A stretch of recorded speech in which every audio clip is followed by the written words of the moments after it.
Port Lincoln, and I apologise if I've left anybody out, and then of course everyone here from Melbourne. So if there's an issue with sound, let us know. Let Justin know. He's on the behind the computer. Obviously, for the sake of the presentation, we keep everyone on mute, but there is a function for asking questions on the type your questions in. Correct me if I'm wrong, Justin. Pretty sure. Yep. So you can type your questions in, and the moderators will relay questions to you. But obviously, for the flow of the presentation, try not to jump in every 30 seconds with a question.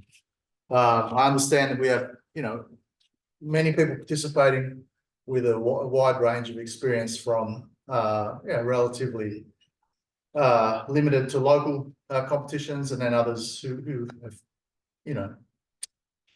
officiated at international competitions, which is great.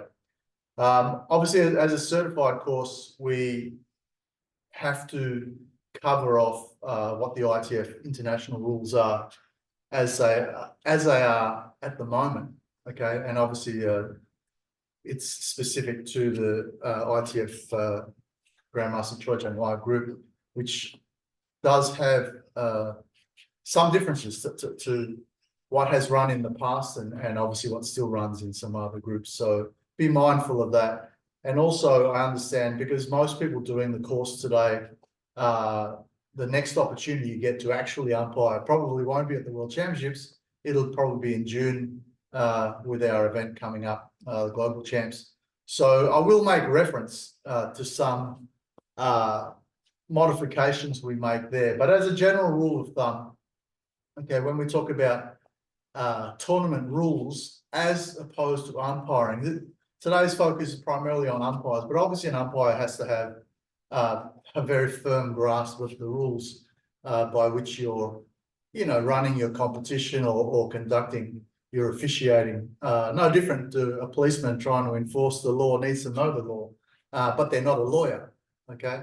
But you need to have a working knowledge of it. And umpiring is the same, all right? Obviously, without knowledge of the rules, it's difficult to apply your umpiring skills. So anyway, with that in mind, then just be mindful that when you're running a competition at your club or within your association, no matter how big, no matter how small, and it's not a sanctioned ITF official competition, then it's your prerogative how you want to modify those rules to suit the level of competition and to suit the cohort of people that you've got participating, to suit the environment, the facilities that you've got available, the time you've got available, and what your actual objective is.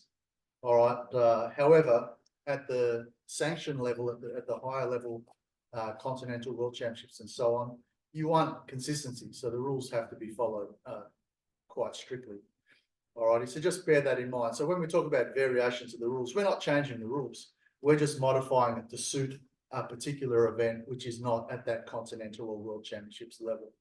All right. So, and we do that for various reasons. One is because the participants who are participating are not the same people who would normally be eligible to participate at world championships. We have a lot of children. We have a lot of novices. We may have colour belt students and so on who wouldn't normally participate in those events. So we make modifications. And plus sometimes for an opportunity to maybe achieve a different objective, whether it's a better spectator experience, a better competitor experience, maybe to experiment with a couple of different events to try and get more engagement and so on. That's the time to do it, obviously, at your club or local or even to some extent national. Okay, but that's the prerogative of the people running the event. However, as you officiate at the higher ranks, even within your, let's say national competitions, you should try to align more closely to the ITF rules as they stand officially, because the transition from a domestic event to an international event sometimes is too great if the rules are completely different. Okay, so it's part of the preparation for that next stage. And bear in mind, less than 5% of your membership will ever go to the World Championships. Okay, so don't make that your complete focus of your domestic events. But anyway, because it's a sanctioned course today, because it's a certified course for those who are eligible to get certification, we have to obviously focus on those rules closely, but also I will make occasional reference to June. All right, anyway, so that's the preamble. All right, so I guess with umpiring in general, we got a presentation we'll run through and we'll probably display that on the screen. These are just my notes. No, we're not selling them. No, we're not giving them away. Umpiring rules you can get from your federation. All right, this is purely for presentation to help you follow along. Because otherwise, if I just talk constantly for 3 hours, you'll fall asleep, no question. I can do it, but probably not the most entertaining. The initial part of today will be largely just us going through some of the information. And then it'll progressively get more interactive as we go along. Obviously, we wouldn't have got dressed up if we didn't plan to do anything. Now, I know for some people it's going to be a long day because we have another session afterwards, which is going to go to 4 o'clock in the afternoon. But this morning session, we've allocated 3 hours. Well, we're going to use up as much of that as possible. We may not need the whole 3 hours, but we've allowed 3 hours. But certainly, I won't just ramble on to fill the time. We'll get through the information. We take any questions. We want our objective that when you finish here this morning, that you feel more confident, more knowledgeable, more competent to then apply that information, apply that knowledge on the floor. Yeah? There's no point doing course after course after course after course. And then when we run a competition, you don't come, number one, or if you do come, you don't work.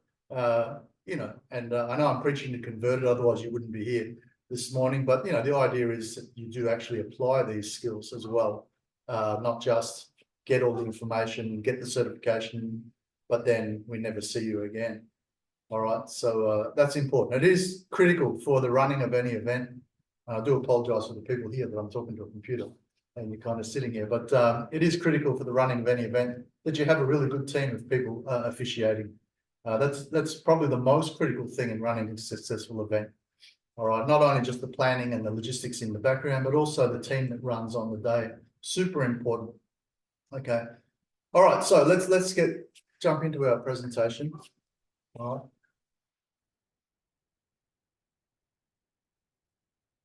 All right, so we might get this into a full screen when you're ready. We'll go to the next slide. That's just a pretty picture at the front. Okay, so I mentioned already, this is what I kind of included in my preamble, that we're pitching at world, continental, regional. When we say regional, you know, it's along the same lines as continental. It really depends on where you are in the world. Obviously, we in the Oceania region, we don't have so many countries or not actively participating countries, predominantly Australia and New Zealand. Okay, but then, you know, if you're somewhere like Europe, you know, that might be 20 countries. So obviously your region or your continent may vary in scope.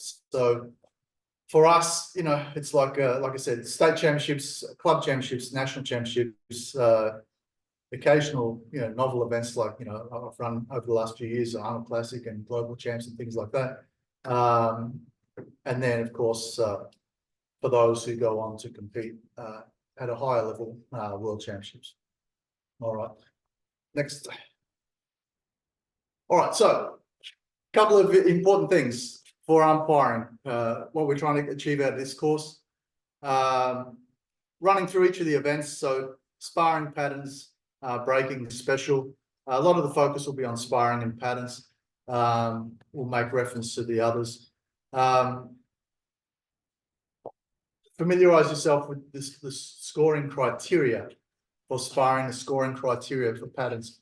I'm more focused on the criteria for scoring, not so much, you know, how to run. This is not about how to run a tournament. This is about how to officiate in the tournament.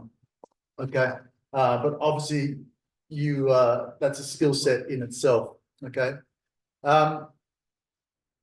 Use of electronic scoring system, well, we're not using that today, but if you're at any event and you're using an electronic scoring system, then it's up to the organisers of the event, you know, to sit down with the officiating team and run through that at the event itself.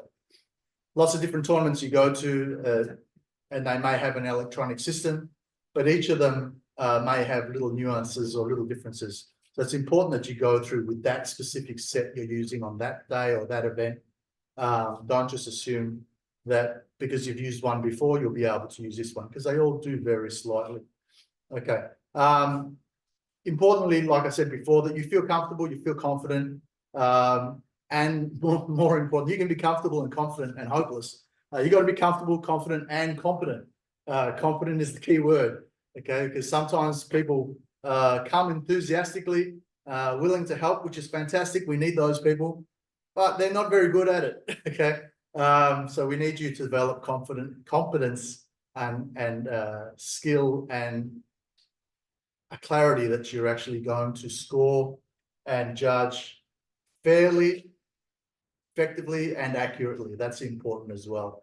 All right, but we've got to start somewhere, and you start by learning information, you start by practicing, and you develop and get better as you go along. That's like anything in life. So well versed in the rules, practice frequently. Like I said, some people do the course, and they may go to one tournament a year, and that's not really frequent practice. So sometimes at club level, sometimes instructors having like a little mini training or little simulated activities where you can put those skills into place means you do them more frequently, means you become more confident and more confident. I apologize, my hands are in my pocket because we're in Melbourne, and it's a little bit cooler maybe than the rest of you, except for maybe for Master Western there in Hobart.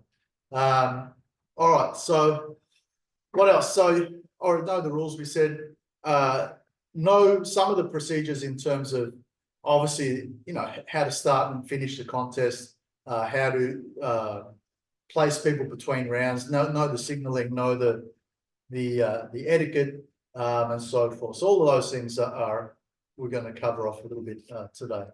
So if we go to the next slide, there's another chair over here. You can jump over here. All right, so some things you're going to run through today. Obviously, the categories, like I said, the categories, we're going to make reference to World Championships, but obviously I'll make passing reference to other things. Equipment, all right. Allocated patterns, when we're talking about patterns, and again, that's at World Championship level. And again, it may vary, you know, if you're in other groups. How to award points, duration of bouts, all those sort of things. What are warnings, what are disqualifications, what are fouls when it comes to sparring, and those type of things. So anyway, so towards in the more practical side of things, then we'll actually run through some simulated stuff. We'll do with patterns and also with sparring. So a couple of people that are here will perform. Now, obviously, if those of you who are Zooming, we normally wouldn't run this on Zoom, but obviously in the last 3 or 4 years, the world kind of changed, and it's things are more commonly done over Zoom. But you know, again, you can sit and watch it till the cows come home. Try and practice it. Now, you might feel like a bit of a dill running through all your signaling in your lounge room at home, and the rest of the family looking at you like you're peculiar. Well, you know, it is a course that has a practical component as well. Again, like I know some of you are very, very experienced, and but others you need to practice. All right, so let's carry on. All right, this is really testing my eyesight. All right, let's go to the next one because this is kind of doubling up to what I just said. Click next. I need a clicker. All right. Okay, so knowing the rules, I made a comment on Facebook last night. There's more to umpiring than knowing the rules. You need to know the rules. Okay, but this is the practical application. Okay, I mean, obviously outside of Taekwondo, one of the things I do is teach first aid a lot. And we have this almost exactly the same situation. People turn up once every 3 years and they learn all the stuff and then never do it, and which is not a bad thing if you never have to. But when you have to, you can't remember what to do. Well, you know, in those situations, sometimes it can be potentially catastrophic. In Taekwondo, not so much, you know, but you just get some upset competitors because you're not applying the rules as they should be applied. So just to reiterate what I said before, learn the rules, but today it's about the working knowledge, the application of the rules. Not only important for umpires, officials, also for competitors, okay, and coaches. But however, our focus today is on umpires. It's the instructor's job at club level, who are often the coaches anyway, to make sure they know the rules. And if they know the rules, then it's their job to pass on that knowledge to their students, who then become the competitors. It's not our job at a tournament to educate people to what the rules are. We assume they know them. But again, okay, if we're talking about a grassroots level event, where people are novices and it's maybe their first event, or they've not been to many events, and we need to just consider that it's a learning process for them as well. You know, so we don't be brutal, but at the same time, you know, that we expect that they have had some preparation before they come to an event. Anytime you run an event, you need to make sure the rules are publicly known before people come. You can't just spring rules on people on the day. Okay, so anytime you promote an event, have a link for where rules are for those competing in June. If you've had a look, and a lot of people don't, there is a link that actually says competition rules. You click on that link and you read the rules and you make sure you know them before you go. Because sometimes people turn up and say, okay, the rules are different from this other event I was at, but the rules have to be publicly displayed, because there might be something you've tweaked or changed specifically for that event.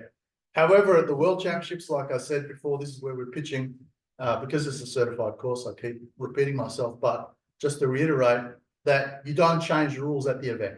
Okay, these are the rules. The rules are a little more etched in stone. Okay. Okay. There are rare occasions at domestic events where sometimes you might have to change something midstream. You try to avoid it as much as possible, but you may have a situation where you're running short on time or resources and you need to maybe get through some things a bit faster. So we may have things where maybe in the preliminary rounds, for example, I'll give you an example, like sparring may only be one round in the preliminaries, and then we make it 2 rounds in the finals, because we may have a whole lot of competitors we need to get through, and you know, and only a finite amount of time. Okay, but there are modifications that you can make for logistics, and at World Championships, we try not to do that. Okay, because like I said, the rules are documented beforehand. But if you're going to make those changes, they need to be known beforehand, and they need to be published and made available to everybody. They're not just a select few who know, and then others find out at the time. But anyway, that's common sense stuff. All right, so to have the confidence of your participants, to have the confidence of your families who come along with their kids, and the clubs who come along to support your event, you run your event fairly, you run your event well, and you run your event professionally. I don't mean professionally as in make as much money as you can. There's different types of professionalism. Professionalism in terms of following the rules, being fair, being unbiased, and applying the rules exactly the same way, regardless of where the person comes from. Okay, regardless of your alliance, your allegiance, you run the rules consistently. And that's where you build successful events, when people have confidence that they can come to your event and they're going to be treated fairly. Okay. And that's critically important if you intend to run events for, you know, consistently and repeatedly. Okay, let's move to the next one. Like I said, this is all a bit of preamble. This is all sort of common sense sort of stuff. All right, umpire attire, which is not as we're dressed now. Okay, a couple of variations. One is the standard attire: navy pants, white shirt, navy tie, and Taekwondo shoes, normally the white shoes. Now, there may be variation, because in some events, the event organizer may provide attire. So they may have a particular top that they want all the umpires to wear. That may be a polo top or a shirt or something. So if that's the case, then everybody would be wearing those. So you make sure if you're going to provide that, you provide for everybody in your umpiring team. Some events you go to, you know, sometimes we're drawing on volunteers because we're maybe short on the day. Again, that should only really be, well, it should, in a perfect world, never. But you know, at club level or national level, sometimes. Well, the onus is on you to make sure that you've trained up enough people who are going to come and help out on the day. And I'm not going to go into all the reasons why some people do and some people don't. Everyone has their own reasons, but you know, make sure that you have a team of people trained up and willing and confident.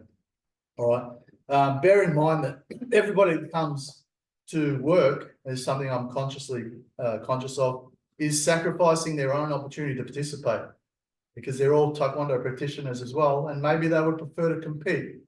And competing is sometimes the best way of getting out of working. Okay, oh, sorry, no, I've got patterns coming up. Okay, which is great for them because you need competitors, that's why you're there. But at the same time, you need judges and officials. So just be mindful that everybody sitting in that corner, everybody sitting at that table is sacrificed their own opportunity to compete. Okay, so it is a sometimes selfless task. So you need to make sure you appreciate those people, like my crew here, and you know, because they are the critical component for the running of that event. All right, without enough people willing to do that, you really struggle. Okay, and there's nothing worse as a tournament organizer, nothing worse than having to beg people over the speaker, can you please come and corner judge? Because you might not get the right people. Okay, you get the willing people. You don't always get the confident people. So yes, you can run the event, but you don't always get the best outcome. All right, so that's, again, that falls back on the organizers, okay? Because if you don't have people at your back end to be able to run an event while you're running an event, okay? Don't run an event if you haven't got the pieces in place to be able to run it. And that includes having enough officials. It's your responsibility to have enough officials. It's not people's responsibility to run your event. Okay, so anyway, that's a different argument. At the World Championships, what we do to overcome that is we make it compulsory for every country to provide umpires. There used to be one, now it's two. And even then, you know, because you're talking about a large number of rings over several days, you know, it is very long and arduous to go to the World Championships and be officiating for, you know, 6, 7, 8 hours a day, 3, 4 days in a row. It is a hard job, you know, so it's you know, it's not as novel and as fun as it may seem sometimes, but obviously we do it, we enjoy it sometimes more than others, but it's a critical part of the running of the event. Okay, so anyway, so in terms of behavior, I just got to get a bit closer because my font is a bit smaller, so I apologize. A bit closer. Okay, we already mentioned, as an official, you're unbiased, you act with integrity. I mean, these are all things that should be given. All right, pay full attention during competition, particularly over long periods of time, and particularly because you've come to an event where you may have a team of people from your club compete, because everybody comes from somewhere, and you take particular interest to how they're going, and it might be at the same time that you're sitting in a corner for somebody else's match. And I've seen sometimes events where the corner judge will almost turn their chair around to watch another ring while there's action going on in their ring, because they've got a competitor competing in the other ring. Don't do that, okay? If absolute worst comes to worst, then you excuse yourself prior to the match in your ring commencing, you know, a much advanced notice as possible. And even better, if you have somebody competent who can replace you. All right, and this is why it's good to have not just one person come and help out, but actually have more than one, so that you can switch people in. There are times, obviously, you're going to need to go to the bathroom and things like that. So again, not only having enough competitive officials to run the ring, have enough spares so that you can switch people in and out. Because one thing that does stop people from coming and helping out is that if they sit in a corner for 8 hours and never move, and you don't even get a thank you at the end. All right, so just be mindful that you need to make it as workable and as fair and reasonable for the person who's, at the end of the day, just coming to help you, okay, help your event. All right, most of them are not there on a salary, okay, so you need to make sure that they're feeling appreciated as well.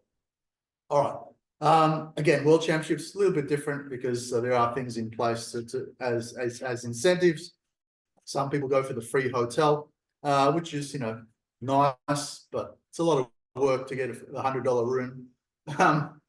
So you're really selling yourself quite cheap there. But it is an incentive. If you had to pay everything yourself, you may or may not go. But obviously the event is different. It generates a lot more than your local event would generate.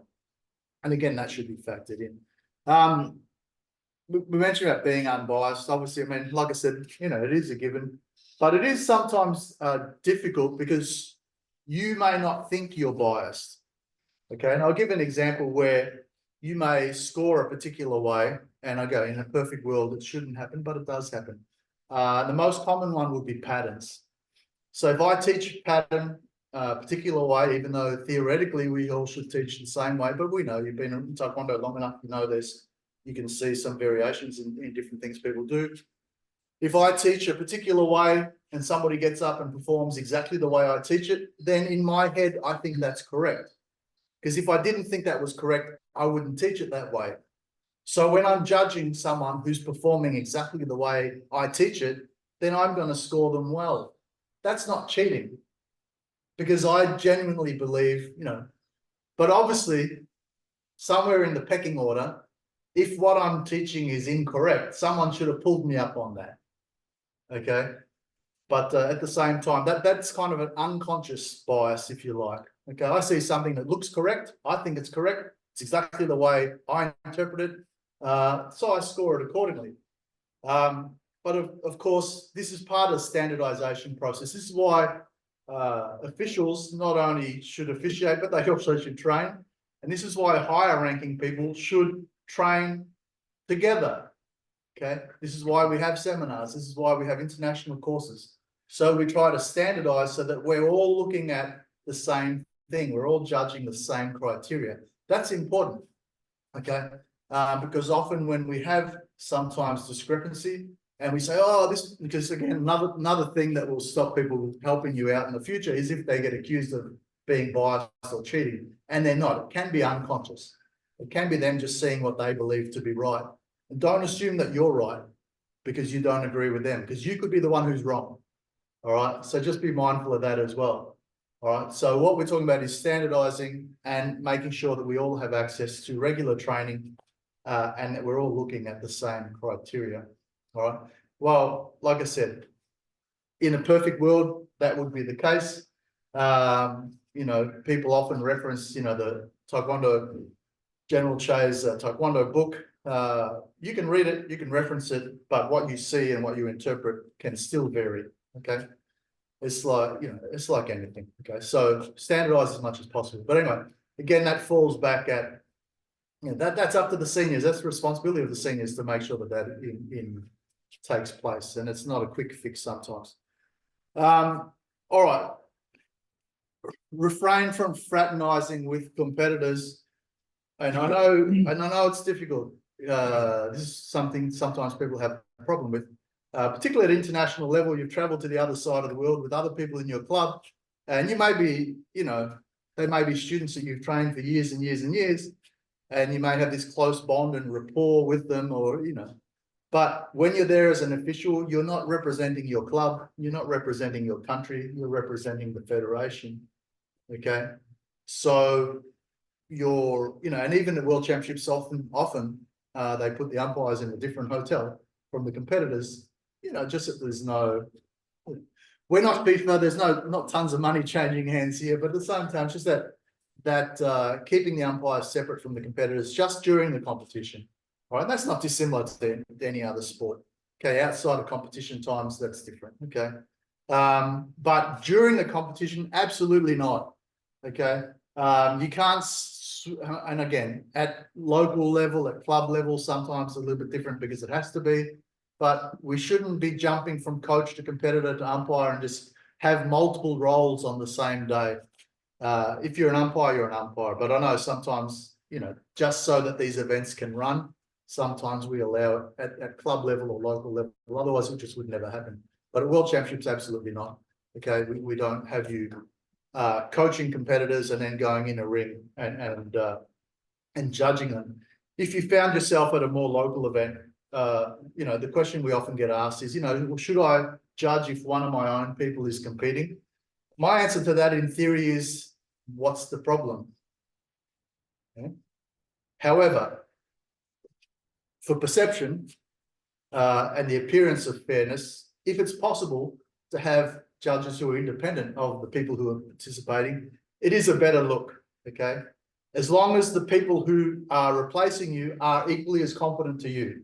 Having a less competent person in there purely for the perception of not being biased is not going to give you a better outcome. It's only a better perception. Okay.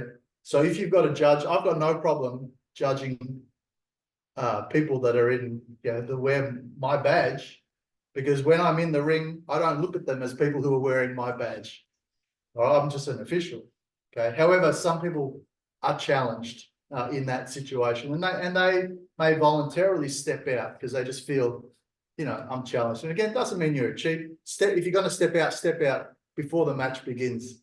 But when you go home and look in the mirror, ask yourself why you had to step out.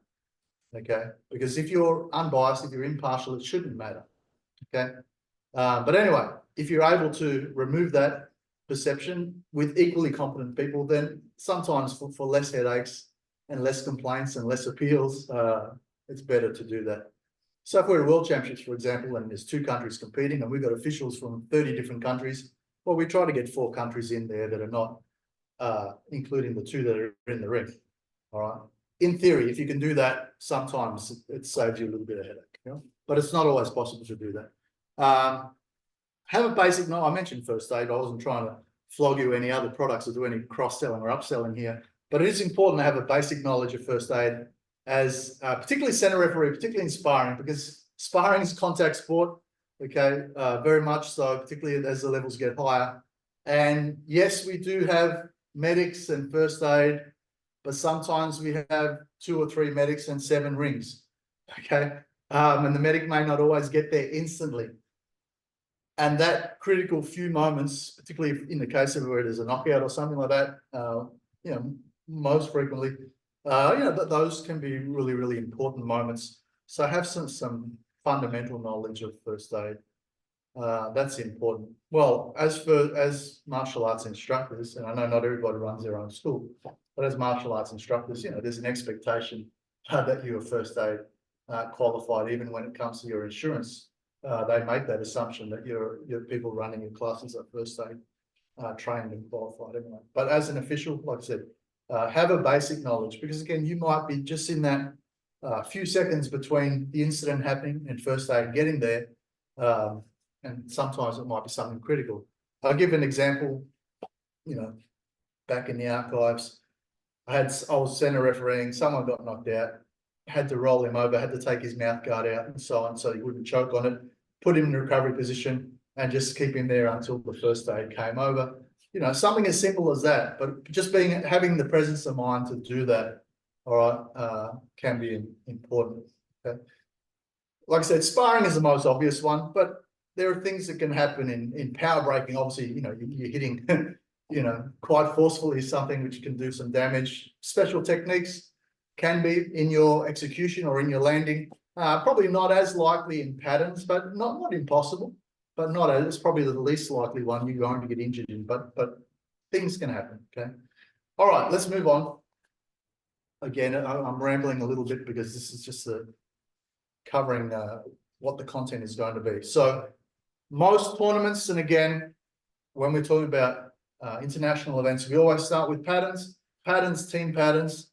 We move on to sparring, and then power and special technique at similar times. It's going to depend on how many days you've got, how many areas you've got, how many participants you've got, but we generally run in that order. Okay. Patterns is usually done first, like I said, because traditionally that's the way we do it, but also because it's the least likely event that you're going to do any damage to yourself. So if you're competing in multiple events and you put the one that you're likely to get, potential to get hurt in first, and you do get hurt, then that affects every other event after. Whereas if you start with the lower risk ones, it doesn't mean they're less important. Okay, for you, patterns could be the most important event in your life. We just do it first.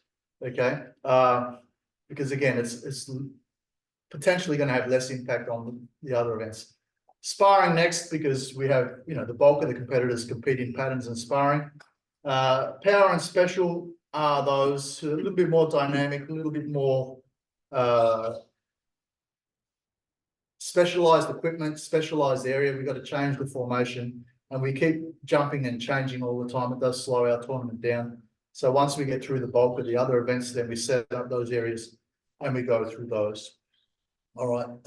Again, sometimes at international events, they'll push the team events towards the end, just as a different dynamic, different atmosphere, and so on.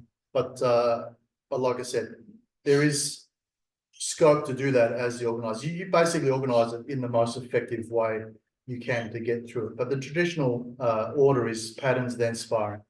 And then what you do with power and special is up to you. But again, they tend to be towards the end. All right.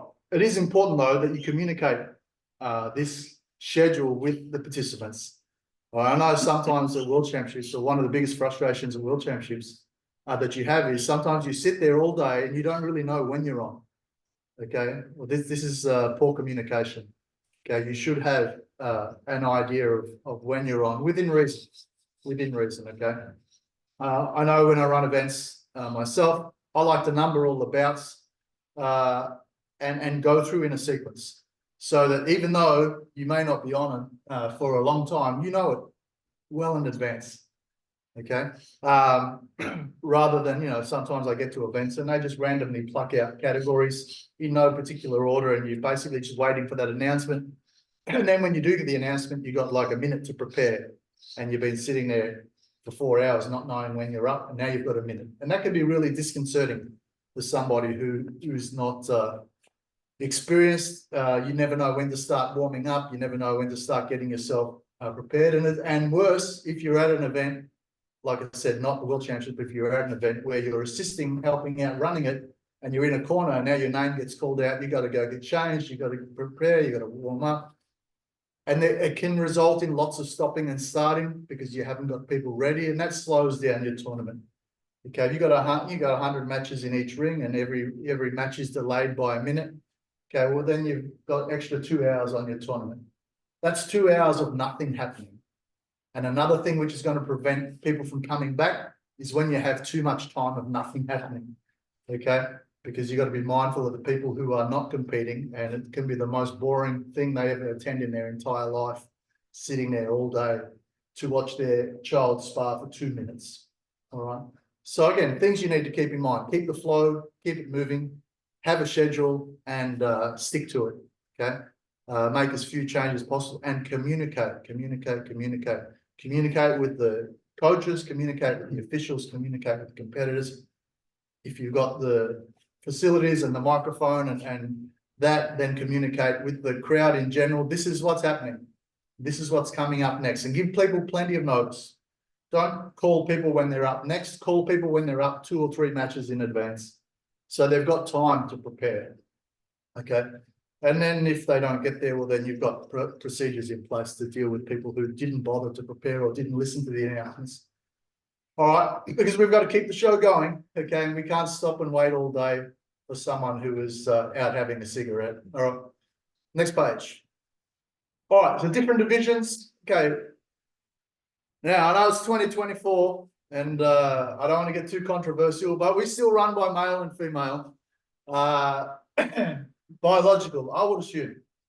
Okay, I'm sure there's going to be a time where somebody might challenge that that narrative, but that time's not today. All right, we'll deal with that when it happens. But anyway, male and female. I did attend a tournament in 2023 where the entry form said male, female, and other, and I'm not sure what they would have done with the people who ticked other, like where they would have put them. But anyway, I'm not going to get too controversial. We're still running in the old school. You were born with what you had, and that determines the category you're in. Notwithstanding, people have the right to be whatever they want to be. But when it comes to Taekwondo tournament, you're male or female, okay? And we take your word for it when you tick it on the form, okay? And if it looks odd, well, then I don't know what we're going to do. We'll deal with that when it happens. Patterns, 1st degree to 6th degree categories. Okay. Again, domestic tournament, you may have white belts, yellow belts, green belts, yellow belts. That's all fine. Okay. But here we're pitching at the international level. International events, generally black belts. Okay. Sparring, different weight categories we'll go through later on. The micro, light, welter, middle, heavy, and so forth. I mean, their names, okay, they don't mean anything unless you actually know the weights that they refer to, okay? So they don't all refer to the same weight because those categories for an adult are different from those categories for a junior, okay? So we need to know the weights. And again, this stuff has to be made available at time of registration so that you know when you register, I'm registering for this event and I'm registering for this category, okay? Again, domestically, I don't include these categories for a domestic event.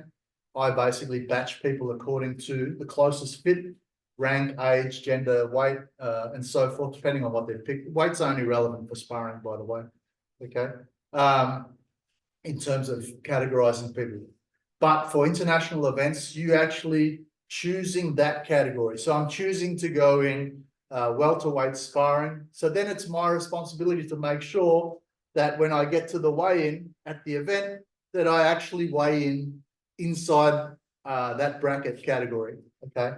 And that's important. Well, given that you usually register months in advance, well, you have to be realistic what you put on your entry form, okay? We had a guy going back, I remember the year that when I ran the World Championships in 2006, embarrassingly for us, it was an Aussie, okay, that turned up at the weigh-in 14 kilos different from what he put on his entry form.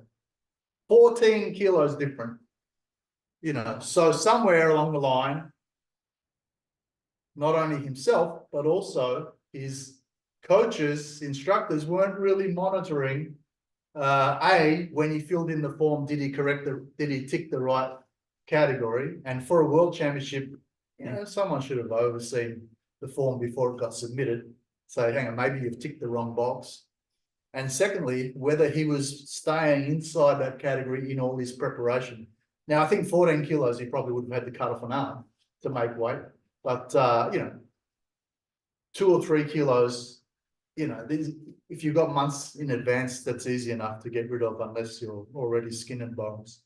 All right, but anyway, so that's the responsibility of the competitor themselves and the coach and the trainers in the preparation. So what I say is when it comes to sparring, and again, this is not strictly to do with umpiring, but pay particular attention and also register early. Okay, register early and make sure that you put things in place to make sure that you stay within those confines. To a lesser degree, when it comes to patterns, you need to factor in your rank, okay, because we do have patterns by rank.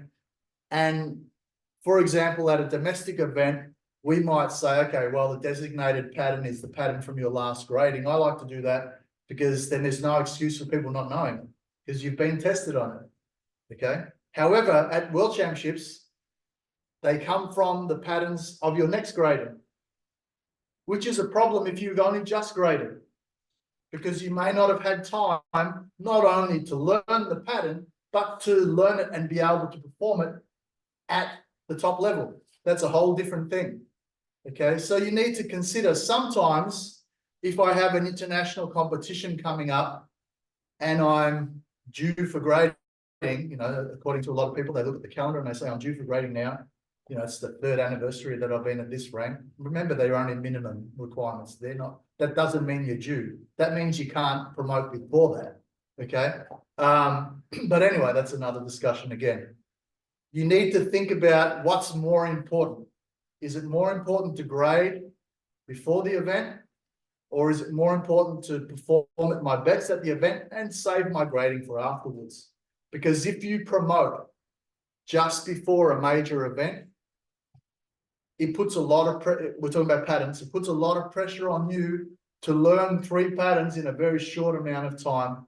And the likelihood of you not only learning them, but be able to perform them really, really well is less. Yeah, it's less. It puts a lot of pressure on you. I'm not saying it can't be done. I'm saying you're making life difficult for yourself for the sake of waiting 3 months longer for your grading. Yeah, grade after the competition. Okay, if the competition is in 5 years, that's probably a different story. Okay, but we see that a lot. We see that a lot. People sometimes come to a competition and they say, well, I hope they don't pick this pattern because I've only been learning it for a few months. That's your fault, okay? Because you didn't synchronize your competition plan and your grading plan, okay? But again, that's more an instructor and coaching thing. But again, as umpires, how much sympathy do we have for someone who doesn't know the pattern? Zero, okay? Zero. When it's at the top level, zero. Okay, at the grassroots level, like I said, how we overcome that is we just say, do the pattern from your last grading. Okay, and if they know lots and lots of patterns and we have to do maybe then an optional pattern after, well, it can be any pattern up to your last grade. And if you've learned the next one, you know, because, you know, at some point you're going to test again, well, that can be one of your optional patterns. Okay. But we don't assume everybody knows the next ones because some clubs, especially when we have competitions through the year, some clubs may have had their grading 2 weeks before the tournament. That's not enough time to learn the pattern and not only learn it, okay, but learn it well and perform it many times to be confident to then do it in a competition where you're being judged. It's not a level playing field if you have one person who's been doing the same pattern for 3 years and one person who's done it 2 weeks. Okay, but again, these are all things you consider when you enter. I digress. Power breaking, juniors and adults. Special techniques, juniors and adults. This is separation. Of course, gender as well, male and female. And then team events, juniors, adults, male and female. Now, again, organizations may differ. I can only talk to what we're doing within our group. When it comes to team events, the terminology, we have pre-juniors, juniors, again, depending on the event, adults, which is your kind of 18 to 35 group, and then seniors, which is over that. Now, again, this is terminology. So again, it might vary from group to group. We don't have senior team events. We don't have over 35 team events, but we can have over 35s in the team, but they go in the adult team, okay? Because generally in that age group, we don't have the volume of competitors. So we could have a team from one country. We may not have a team from any other country. So we amalgamate them into the adult group. Okay. All right. Anyway, let's move on. Again, this is just going through just some info. Yep. And in a few moments, I'll take any questions that people have got up to this point rather than leave them all to the end. The last event that we ran, again, this is for a continental championships last year in Korea. We ran minors 10, 11, pre-junior 12, 13, junior 14, 17, adult, and so on. So you can see on the screen. We had seniors up to 35, and then we had veterans even beyond that, so 46 over. Okay. Again, domestic events, you run age groups according to, you know, the spread. We have competitors as young as, say, 5 or 6. And then we have competitors, you know, we had someone competing last year was in their 80s. Okay. Obviously, I wouldn't have a 70 to 80 because I'm probably going to be that one person always get a gold medal all the time, which is great. But obviously, at the same time, you need to make a decision on your age groups, the gap between age groups, because you could have juniors, everyone under 18. That's great if you're 17 and a half. Not so great if you're 11. All right, so you need to stagger the age groups as fairly as possible. It does vary, again, obviously for domestically on the pool, on the volume of people that you expect to participate. But the World Championships, of course, you have set criteria, set age groups, and they fall within that age group. For a long time, we had the year that you were born, was the criteria, but from last year we started doing, and which I've always done for the last 25 years, the age you are on the day the competition starts will determine the age group that you're in. So if I'm 17 on the day the tournament starts, then I'm under 18. Okay. In years gone past, what has caused a lot of confusion is if you turned 18 in that year, you were an adult. So if your birthday was in December and you were 17 for 11 months of that year, but the tournament may have been in June and you're still 17, but because you turned 18 that year, you're competing in the adults. That was problematic. Okay, a little bit unfair. Okay, and also in some countries, it creates a legal problem. because you've got children competing against adults in a contact sport. Even though on paper, it doesn't necessarily say it's a contact sport, but we know. If you've been to the World Championships, you know. And that in this day and age, where more and more focus is being placed on the after effects of contact, it does open a can of worms if you have children competing against adults. So common sense thing to do on the day of competition is where your age is determined. Like I said, I've been doing that forever, but last year was the first time that the actual International Federation applied that to an international competition. It's common sense. Okay. Anyway, all right. Before we do equipment, has Justin got any questions there? Maybe if you can see your question box on the screen. Yeah, I think the chat's not enabled, but if you want to put your hand up or check your mic, not enabled. Yes. How do you enable it? I think we need to get you to sign in. I think. Oh, okay. That's well. You can put them on. Or you can unmute people. Unmute yourself. We'll unmute people. Unmute yourself if you've got a question. Question, not comment. Or criticism.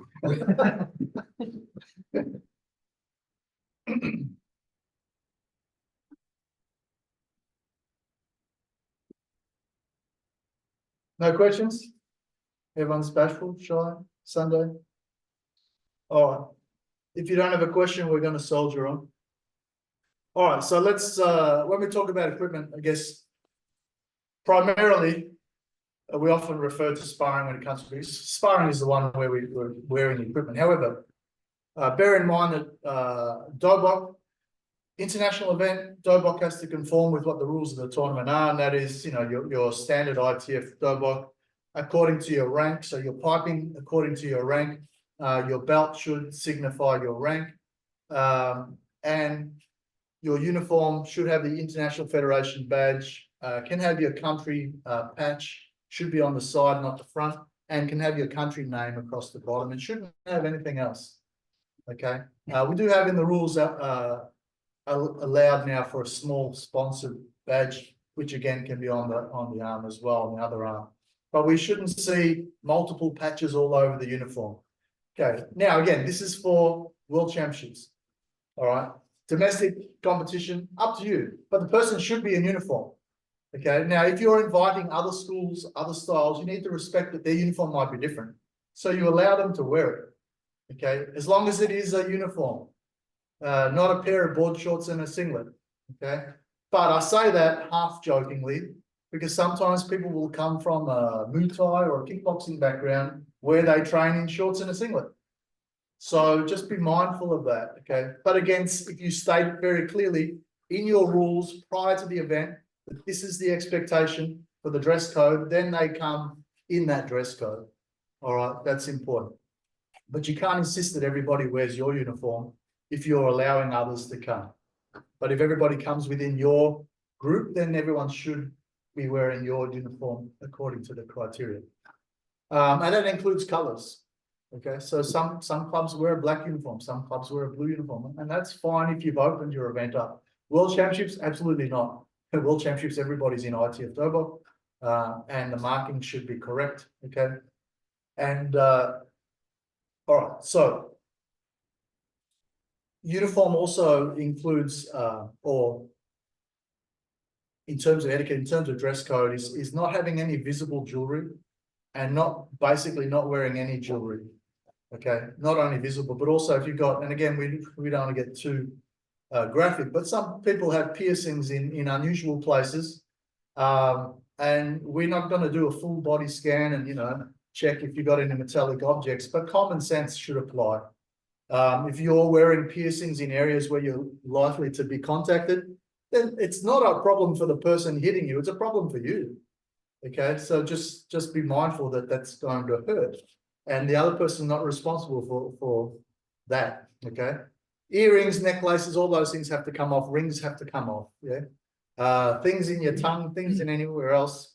Yeah, well, personally, I wouldn't compete with them, but you shouldn't be wearing them. All right, you can put them back in afterwards. That's not a problem. Okay, but not when you're competing. I've actually seen someone at World Championships, and I know this sounds ridiculous, performing patterns at World Championships, right? And they won against their opponent, and the coach of the other team appealed.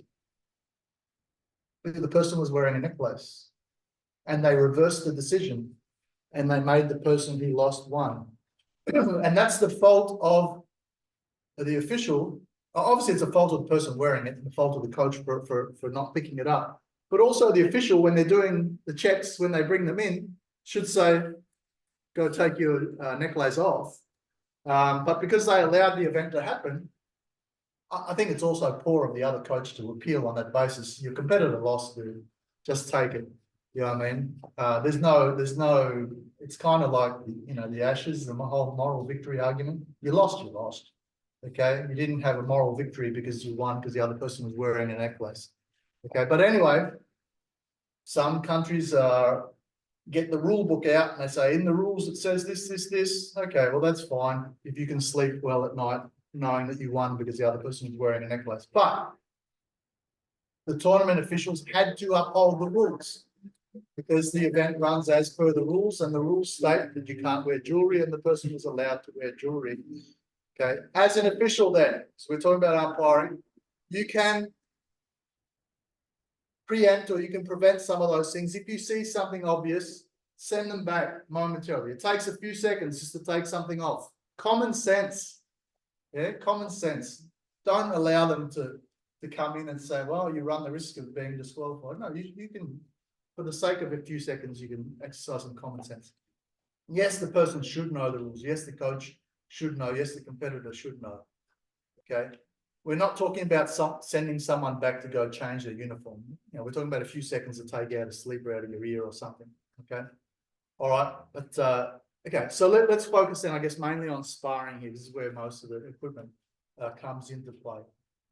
Okay. Gloves and boots. I don't know if we've got any handy. Where's our props? Okay. Material generally polyurethane or dip foam. Okay, not your bag mitts that you use on your speedball at home or your big 16-ounce boxing gloves. So if we look at, it's not critical what brand they are, but what is critical is a couple of features. So when we come to gloves, we need to have the fingers entirely covered, okay, at the front, but they slip in to a pocket underneath. Okay, so not the type where the fingers stick out like your grappling type gloves. And the thumb must also have a sleeve that the thumb goes in as well. So again, there are so many variations, and people turn up, particularly domestically, people turn up with stuff that they use for training or stuff that they use in other competitions, which may not be compliant. Fingers should be covered, a fist should be covered, fingers should be enclosed. The palm should be open though. I have my hand will fit in this one, but if I was to put my hand in there, fat hands, all right, oh, no, sure. All right, so your palm is open, okay, but your fingers are enclosed and fist is enclosed, all right? All right. Internationally, you're expected to have a red set and a blue set, okay? Now, that would be great. Also domestically, a little bit unrealistic, you know, to expect 10-year-old kids to spend $300 on 2 full sets of equipment, which they're going to grow out of in 6 months. You know, so we use ribbons or tags, or I've seen people wear, you know, have vests and stuff like that, just to distinguish between red and blue. Well, that's kind of common sense for grassroots level. At World Championships, equipment should be red or blue. You need to have 2 sets. Okay. If you've paid, you know, $3,000 in an airfare to attend an event, well, you should have the right equipment. You know, that couple of $100 shouldn't have been a deciding factor. The boots, the heel needs to be covered. That's important. So the heel shouldn't be exposed. And you need to make sure that when your foot is in it, that your toes are not sticking out the end. Toes, the boot has to be big enough that it covers your toes. Obviously, we can't cover underneath. So probably the most common thing we see when it comes to boots is open heel, okay, and the boot's too small, okay. Maybe this is your favorite pair of boots you've had for 10 years, but your foot has grown 3 sizes in that time. you need to upgrade to a bigger boot. Okay. And they're probably the two most common things. Obviously, wear and tear over time. You might have elastic that doesn't fasten as well as it should, and it constantly comes undone. And that's so annoying when you're umpiring a match. The person's equipment comes undone constantly. You need to make sure your equipment is in good order, needs to be functioning well. You should be using it at training.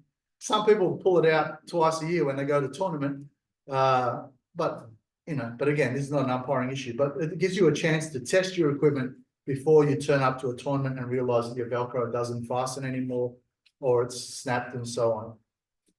If the person turns up to the ring with the wrong equipment, it might be the wrong color, might be something that doesn't comply with the rules.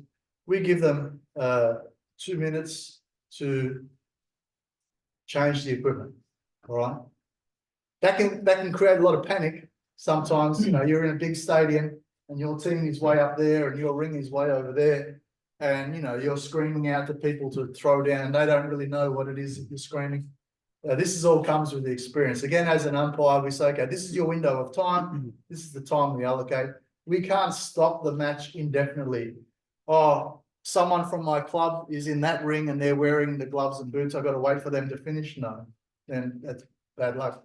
All right. Again, common sense for domestic event. All I'll do is go to the next match, okay, and I might bring that other one back, because I don't want to burn the person. But at the same time, if it's something stupid, well, then you got to sometimes make the hard call. So one might be the popular call, but the World Championships, we don't worry about that. We say these are the rules. You knew this before you came. Your job was to come well prepared with all your stuff in place. Okay, this is where coach is very, very important. Okay, because you've got to be across this thing, not just techniques, but also having the person ready at the right time and ready with the right gear. You can save time in your event if you have the checks done prior to the person entering the competition area. So, for example, a ring marshal.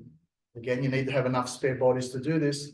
But if you have the person report to a ring marshal with their equipment and the ring marshal checks it, and then they send them to the ring before their next match has already started, that guarantees that they're going to be in the ring with the right gear. And if they have got something missing, they have a little bit more time because the previous match is still going. Quick go run and get these other pair of boots and I can come back. Okay, don't wait for the person to get to the ring. Okay, because that's where your tournament delays become frequent and become annoying because you can't actually start something else. All right, so using a ring marshal is of valuable importance to save time and also to keep the flow of the event going. All right, so red and blue, no other colors internationally. Okay, so red and blue is, as per the Korean flag, is not a coincidence, but a lot of sports use red and blue. But anyway, so mouth guard, groin guard should be inside the dobok. Optional equipment like shin guards and forearm guards, things like that, they need to be the elastic type, the foam type, not hard plastic like soccer. Okay. But it has to be inside the dobok. So no shin pads over the top, no groin guards over the top. If you have to send a person because they're missing a groin guard, again, same time limit applies. Okay. Sometimes people run away and they just put it on top and they run. No, okay. It can be a problem though, because nobody wants to drop their dobok in front of 3,000 people or 300 people. So again, you need to make sure you're prepared beforehand. Right? And this is often a problem, like I referred back earlier, lack of communication. Sometimes it's obviously the problem of the fault of the competitor and the coach, but it can also be the fault of the tournament organizers and the people running the tournament where they don't give adequate notice that your category is going to come up after this category and that you're match number 3 and you can see that it's match number 1. I'm now going off and getting ready. Okay, but if I'm called my name just randomly out of the blue, I didn't know that I was coming up. Well, when you're preparing for sparring, you need to prepare not only your stuff that you got, but also stuff under the dobok, and that's, you know, that requires you to be able to do that in a private and discreet area. So you have to go up to a change room or bathroom or something to do that. So it's not always the fault of the competitor. Okay, sometimes as officials, sometimes we create our own problems. Okay, so we got to be mindful of that. Okay, all righty. Head guard. Okay, up to different. Traditionally, normally in ITF, we haven't used head guards. Some tournaments allow it to be optional. Some places say, okay, juniors compulsory, adults optional. Some places say compulsory across the board. I think as time goes on, I mean, this is just my opinion, it's probably more likely to become compulsory across the board. There is a mixed school of thought, though, whether head guards actually reduce injury or not. I don't know the statistics, I'm not going to claim to, but there are suggestions that, you know, it doesn't really, you know, obvious one, if you were to fall, it does protect you from falling on the floor and the impact of your head on the floor. But then the mats also do that. Okay, having both, of course, will protect the impact more, but not so much from the impact of the fist of the head, which often causes a lot of the problem. But again, there are mixed opinions on that. Okay, I'm not siding one way or the other, but again, it comes back to knowing the rules of the event before you go to the event. All I can talk to is that our World Championships, people don't wear headguard. Okay, I know some other groups have their World Championships where everyone wears headguard. But like I said, the way society is going, and more focus on head contact, I think over time, what I can see happening is more likely to be compulsory than not compulsory. Question? Yes. Oh. Steve's got a question. Yes. What was the question? Do you want to unmute? Yeah, maybe unmute because our typing thing is disabled apparently. That's always helpful, isn't it, to unmute? So the question I have is, will you allow plastic face guards over a head guard? For June? Yes, for June, yeah. Yeah, absolutely. Absolutely. Perfect, thank you. Yeah, like the Budo type with the shield. Yeah, so Karate guys often wear with the. Yeah, Yeah. for June is no problem. fantastic, thank you. Yeah. Like I said, for our event, yeah, we allow some modifications to encourage more participation and safer participation, of course. Yeah. Another question, Justin, do you want to unmute? Justin. From Canberra. I didn't mention Canberra. Yeah, got it. Yeah, sorry. I just thought I'd take this opportunity, seeing as Master Weston sort of asked the question as well. Regarding umpires wearing jewelry, I tend to wear a wedding ring that I cover No. for training. Umpire, no problem. I'm talking about competitors. No problem? Yeah. Okay. Yeah. That's so right. So you can keep tournaments your don't generally worry about that sort of stuff? Yeah, it's for safety competitors. Yeah, so competitors, yeah, no jewelry. Yeah, umpires is not an issue. I mean, you know, if you got these big hoops that are, you know, 6 inches in circumference hanging from your ear, I'm not judging you, but it's probably not a great look for that environment. But yeah, just jewelry, wedding rings, things like that, it's not a problem for umpire. Cool, common sense. Yeah, sorry, I should have clarified. I was referring to competitors here. You know, I'm all for expressing your individuality to a point. Time and place. Yeah. Anything else? Any other questions? All right, with your shin guards, the shin guards that end at the ankle. I know you can get the same shin guard, which is like a shin instep, which has got the foam instep. You can't have the foam instep under your boot. A, your boot probably won't fit, and B, it gets a bit bulky and then your toes start to stick out because it sits off your foot. Okay, so the type where your it ends at the shin. it's possible that you can not use the instep part and you can fold it back and it sits sort of inside the front of your boot. Yeah, so this type, rather than the extra bit on the end that sometimes people might wear at training and so on. Again, if I go back 30 odd years, when we used to compete, we didn't have gloves and boots. I know it sounds really, we had black and white TV too. So we used to always wear the foam type protection, which was the shin and instep padding. But now, now for the last a lot of years, gloves and boots. Alrighty. So let's move on from equipment then. So I'll just pause momentarily. We'll keep that on that page. There are sometimes exceptions, okay? I'll say for cultural reasons, okay? Hijab for Islamic people is permissible, okay? We can't force them to remove it because it's part of their religion, part of their culture, okay? And it doesn't have to be color-coded to their gloves and boots, okay? The same if someone is a Sikh and they have a turban, we can't insist that they remove it, okay?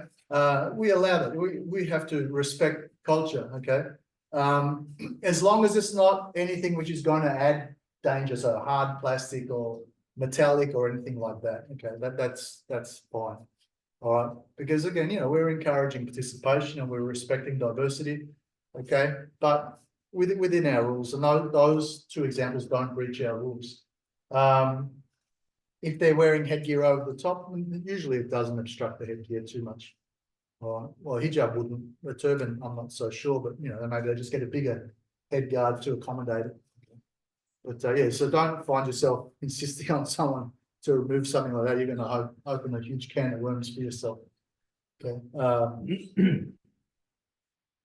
Next, okay, this is repeating what we've said on the slide. So. Sorry. Question. Refresh my memory on groin guards for females. Groin guard for female, it's not really something that's enforced. Again, I don't want to be too descriptive, and I'm not a female and no plans to change just yet. Although it doesn't matter. I would imagine a swift kick in the nether regions would hurt regardless of your description of what you've got in that area. But so it's optional for a female to wear a groin guard. It's something. It's probably not as widely available. Well, we've always had them, but we've had very few people ever buy one. But it's encouraged but not enforced as compulsory. As a male, again, I'm not saying it's better or worse, but I can say from experience it's not pleasant. Yeah, we would have males wear groin guard. We also have issues sometimes with mouth guard, and people say, "Oh, I don't want to wear it; it's uncomfortable." Well, if it's in your rules that it's compulsory, then it's compulsory. Okay, it doesn't say compulsory unless it's uncomfortable. Okay, yes, some people have issues with mouth guard because it hasn't been fitted properly. Okay, and they feel again because they use it twice a year, and they haven't molded it. Some people, if you're going to compete frequently, you might get one from the chemist, not chemist, from the dentist, which is molded properly. It might cost you a little bit more, but it's not as uncomfortable when you use it. Again, if it's in the rules, it's in the rules, and we can't say halfway through the match, "Oh, you just take it out," because that same person will be the first person to sue you when they lose a tooth. Okay, the person who was uncomfortable with their mouth guard. So don't leave yourself open to that. If it's in the rules, it's in the rules. Okay. And our rules say mouth guard is compulsory unless you have no teeth. If you have no teeth, then you have legitimate grounds to say, well, I don't need it. It's kind of redundant. If I've got, a plate of falsies and I can take them out, well, then take them out. And but that would be the only exception I would say. Okay, if I generally can't compete with it, then why did I tick that box? Okay, if I knew it was in the rules and was stated beforehand. Yeah. All right, next, let's move on. Terminology. I might come back to terminology later when we do the practical side. Okay, so all right. So ring size, ring dimensions, and in a moment we'll probably have a 5-minute break for people that need to get up and go to the bathroom or whatever. And I might be one of those as well. In our in the ITF, the group that we're in, you know, that they reduced the ring size for sparring from 9x9 to 7x7, which is pretty good for sparring. It can be a little bit of a problem with patterns, especially with the higher rank patterns, where the diagram takes you to far and exotic places and many more steps. And it's okay for the first couple of patterns where you go no more than 2 steps this way and 2 steps that way. But where you got patterns where you go, you know, 6 or 7 steps away from your starting point, you can run out of space 7x7. So again, the way we overcome this, sometimes domestically, sometimes we may have patterns in one ring, which is still the 9x9, might have sparring in another ring. Also depends on the size of the competitor as well, because little peewees, you can get away with 7x7 because they take little steps, and at little people generally not doing Tongil or Sosam or something like that. But yeah, for black belts, again, it can be an issue. But something to consider. So not only your competitive space, but also having your border, your perimeter matted as well, makes your ring bigger. So, you know, when you've got, like on the diagram there, you've got your blue, which is, you know, your active competition area, and then you've got your red, which is kind of your perimeter, your outside of the ring border. When it comes to pattern, you don't get penalized for going out of the ring, okay? If the ring is too small for you to do your pattern, and you've not added any extra steps, it's the fault of the person who laid the ring. It's not the fault of the person doing the pattern. Now, if you added 3 more steps and run out of space, that's a different story. Okay, that probably would never happen. You need to allow enough space for the people to do their patterns. Not only can they run out of matted space, they can also crash into the other competitor. Okay, you need to factor that in. You need to consider that. Okay, I've been to tournaments where the competitor wasn't able to take the next step because the other competitor was standing right in front of them because it was a condensed ring. And then, so they waited till the competitor went past, and then they continued, and they scored the guy 0 because the pause was too long. That's not the competitor's fault. That's the organizer's fault for having a ring space that was too small. Okay. Now you can argue all you like about, well, they should have adjusted themselves and stood somewhere. So that's rubbish. Okay. You can see on the screen, if you've marked 2 spots where people should start, you're saying that's the starting point. Yeah, we may move forward or backward, you know, say for the Juche or Kodang or whatever you want to call it. Okay, but we shouldn't have to move sideways to start. Okay, so again, this is the only problem sometimes with the smaller ring. All right, just got to be mindful, what are we going to do in patterns for the higher rank patterns? Okay, so again, I will always recommend have at least one ring which is bigger. Okay, particularly for the patterns. And it might not be bigger in the sparring competition area, but allowing a bigger perimeter. So it's a bigger space to perform the patterns. And if the person steps off the mats for patterns, you don't penalize them for stepping off the mat. If you've run out of mat, you didn't put down enough mats. Okay. And sometimes, yeah, like I said, there are a couple of patterns sometimes where the competitor closely approaches the judges. Sometimes maybe goes a step over. Well, that's fine. If they're going 4 or 5 steps past, well, they've obviously misjudged.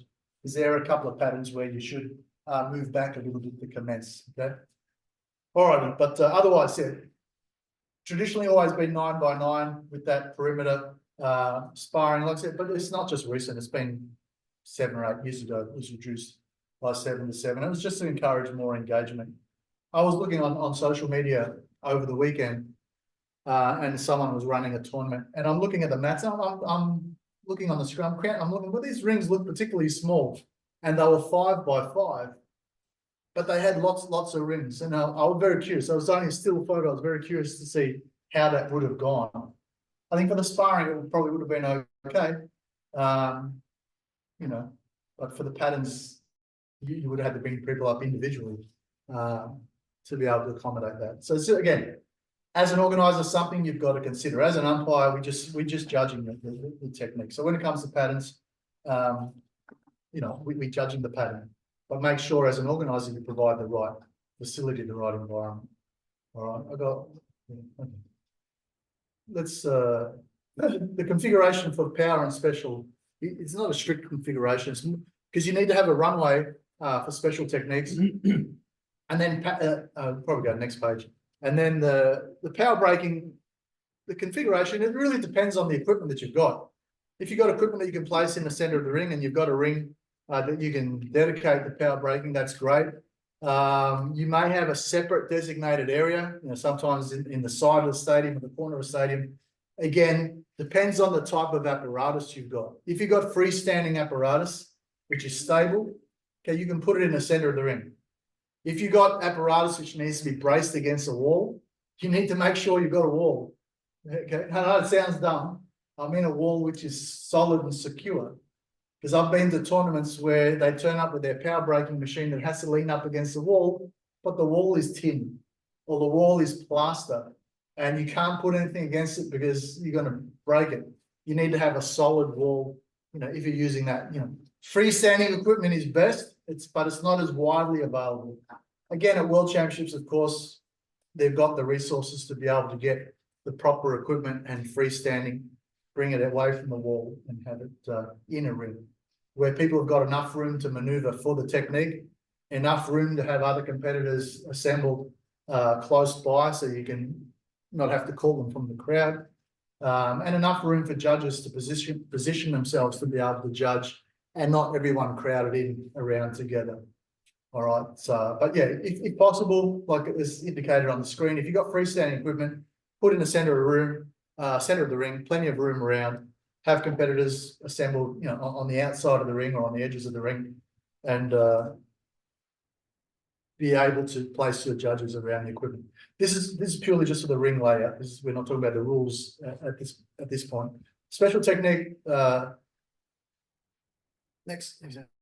It doesn't look dissimilar, but what I would say is, particularly for the techniques like the overhead kick, where you need to take a bit of a run up, you need to sometimes either position your equipment to allow more distance for the run up, because the way it's positioned in that diagram, with three mats from the edge, is not enough distance for a run up. So it either have that apparatus in a corner or at the end of a runway. Okay, you got to, if you're having a runway though, you got to allow enough width, because sometimes you want to come slightly from an angle, and some people left-footed, some people right-footed, so you got to have that width to accommodate for both.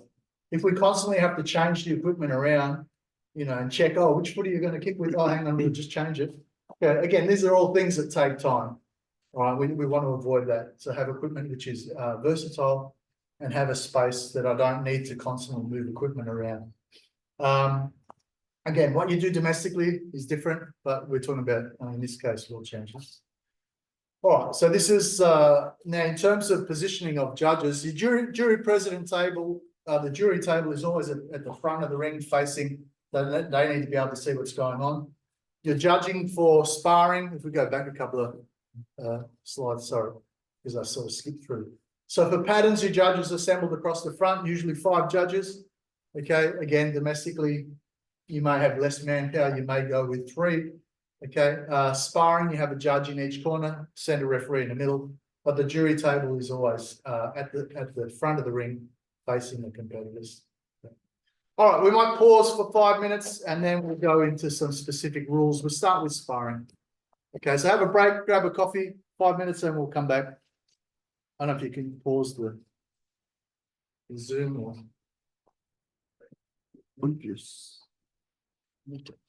Oh, Pause. patterns, intimate knowledge of the pattern, and some of that stuff is fairly complex, so actually judging patterns is the hardest thing to judge in terms of being more critical in terms of who's judging, how well they know the pattern. It's not just the shape, it's the intricacies of the techniques. Okay, and that's where sometimes, well, the lower the level, the greater the discrepancy. Often, okay, the higher the level, the less there should be discrepancy, because the more intimately people should know the pattern. And of course, when we're talking about higher level competition, then there's greater criteria in terms of who's allowed to judge. So, have to be of a certain rank and above, and you need to have, a qualification in umpiring. Now, common sense, we talk about patterns, that just because you're a higher rank than the person doing the pattern, okay, it should mean, hypothetically, it should mean that you know the pattern even better than the person performing, but the person performing might be really elite, and you've got a higher Dan because, you've been around a bit longer. Anyway, that's a separate thing, but there's an assumption sometimes. Okay, second Dans are competing. We need all the judges to be third Dan and above. Okay, which is hypothetically, yes, of course. We can't have a first degree judging second degree patterns.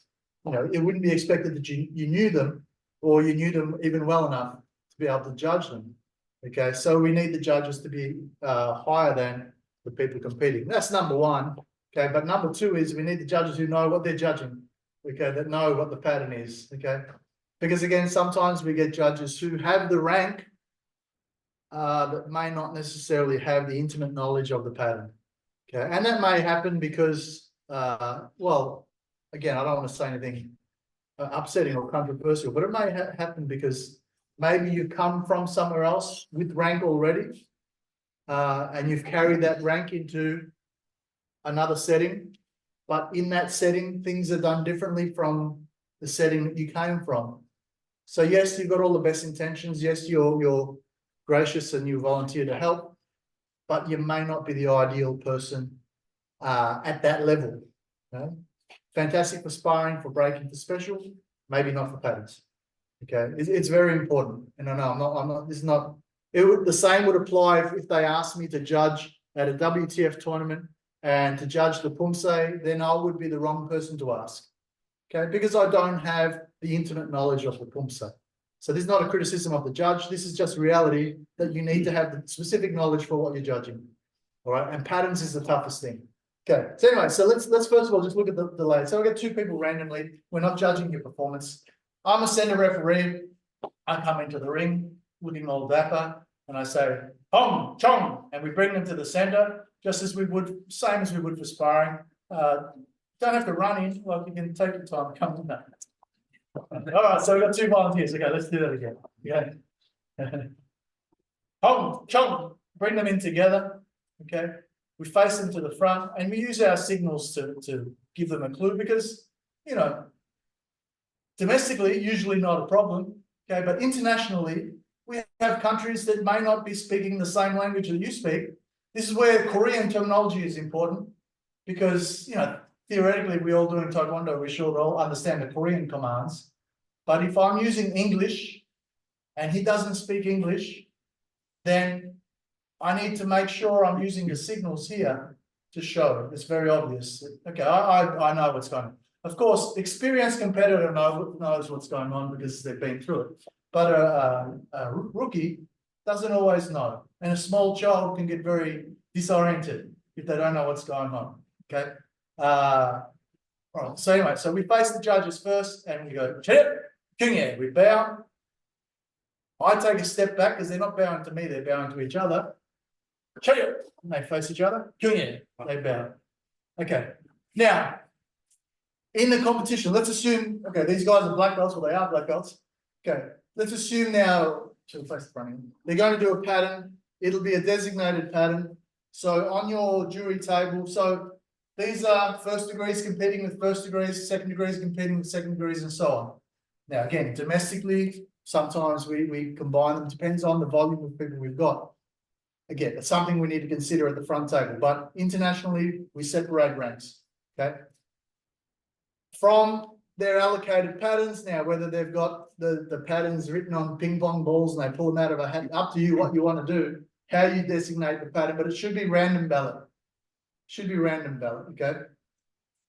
They may have some cards and they shuffle them and one person picks a card and that card might say, I don't know, let's say we say Poon, okay? So we got to display Poon to the competitor so they can see. Because if I just say Poon and my pronunciation is not fantastic, and they don't understand what I said, and there's many people screaming, yeah, and he doesn't hear what I said, okay, so I have to show, yeah, or on the screen, if you've got, you know, if you're using a plasma or something, show the name of the pattern, okay, and they can see it, all right. I, as the umpire, my job is pretty much done for the time being. I get off the mat. I don't stay there, but I go to the back. Okay. Now, again, this is at the World Champs. You've got plenty of officials. Domestically, you may not have this person. You may do that from the front. Call the competitors in, have them bow, and you might give the instruction. Sometimes the middle person in the row of umpires will give the instructions. Maybe the person will come off the chair and do it here, and then take their place in the chair. Up to you how you want to do that. Again, domestically, up to you. Okay. Internationally, we have the umpire from here, and yeah, they may be an extra person, or they may be one of the judges. Usually, you know, the head judge. All right. And the head judge, based on where they're sitting, not always based on status. Okay, it's based usually the center person. It's just good for aesthetics and everything. All right, so designated pattern first. They'll perform their pattern. Let's just pluck one out that can stay on the screen. So let's make it Chonji pattern just to be nice and compact. Let's go. Right. Chumbi. So we say, okay, Chonji to Chumbi. Okay. Don't say Chumbi first. Yeah?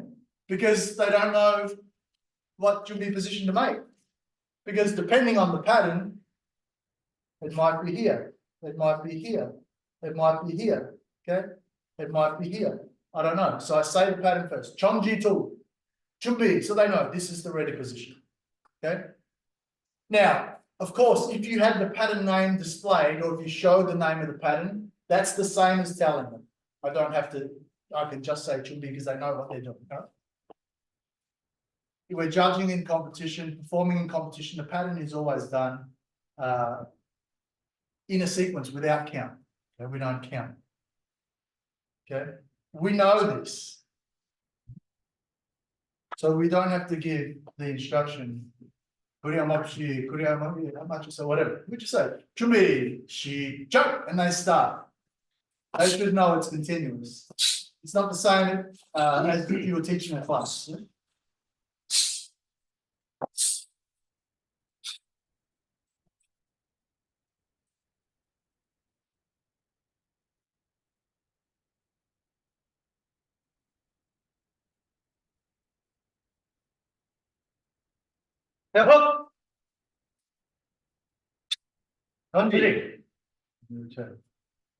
Okay, at the end of the pattern, say the pattern name. Within 3 seconds, okay, should return to this position. All right. And we say, baro, sure, and then you would wait there. Now, you would wait. Now, this is the time if you need to adjust your uniform, you adjust your uniform, you do it from face away and so on. You don't go off for a walk, you don't go to drink. Okay. And we remain here. Then we're waiting for the instruction now to perform the optional pattern. This is giving some time for the judges to put their scores down. Okay. Couple of little things though. We're going to talk about the physical criteria in terms of how we score in a moment. This is just the procedural process. All right. The pattern is continuous. The pattern should be known before they perform it. Okay. The person after the last step, name of the pattern, come back. Okay. Wait for the command to hear and then relax. Okay. If we're talking about, you know, one of the things since the general past, with the Chojang group, for example, and this is the group, you know, that we're running the course for primarily, the introduction or the reintroduction of key ups in the pattern. Okay, if this is World Championships or Continental Championships, yes, that forms part of the scoring criteria. Whether you key up, whether you key up at the right time. In June, because we have an open event, we don't enforce that. Okay, because it's unfair if we have groups in that don't do it and groups that do it. We say we're going to penalize you because you don't do it. That's unfair. Then you don't have an open competition. You have an open competition according to my rules. That's not really open. Okay, so we don't enforce that. Okay, but be mindful at World Championships, they do. Okay, so that's just something to be mindful of. All right. Okay, but that'll come up when we have our criteria when we go through in a moment. But just something I did want to point out because you would have come across in the video. Anyway, so I get the signal from the jury president that we're ready to go for the next pattern. I probably wouldn't be here. I'll probably get it from the front. There's optional pattern because the people are already here. Okay, optional pattern. Okay, now optional pattern can be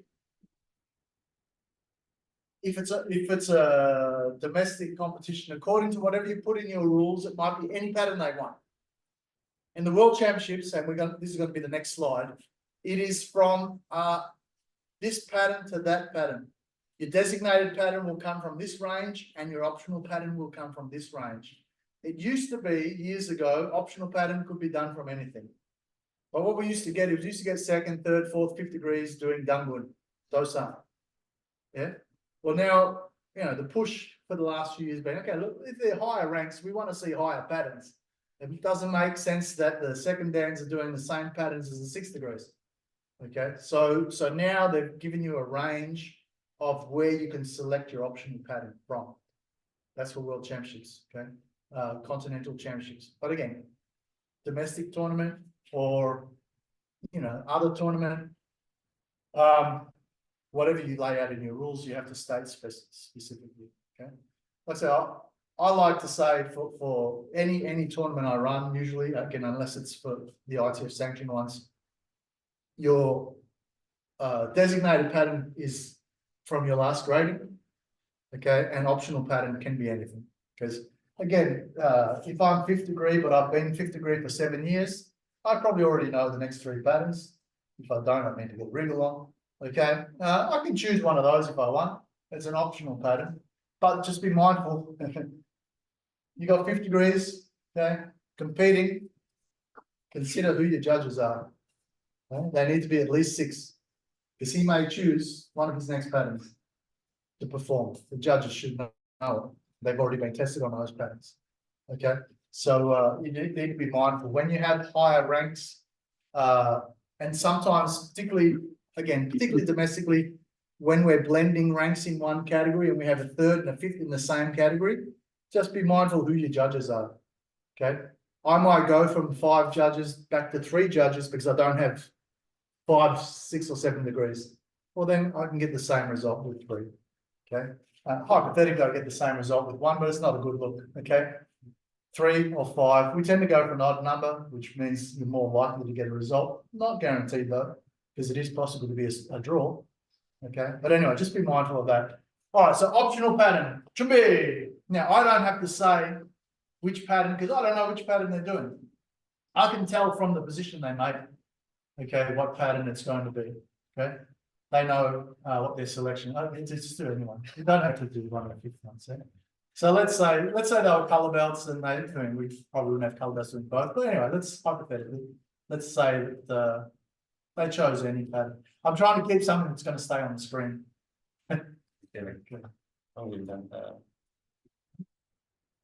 Shorter pattern. Short pattern. Yeah. Go.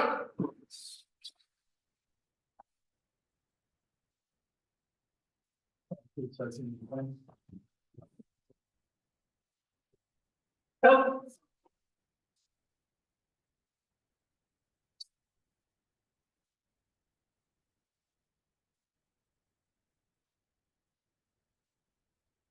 Nope.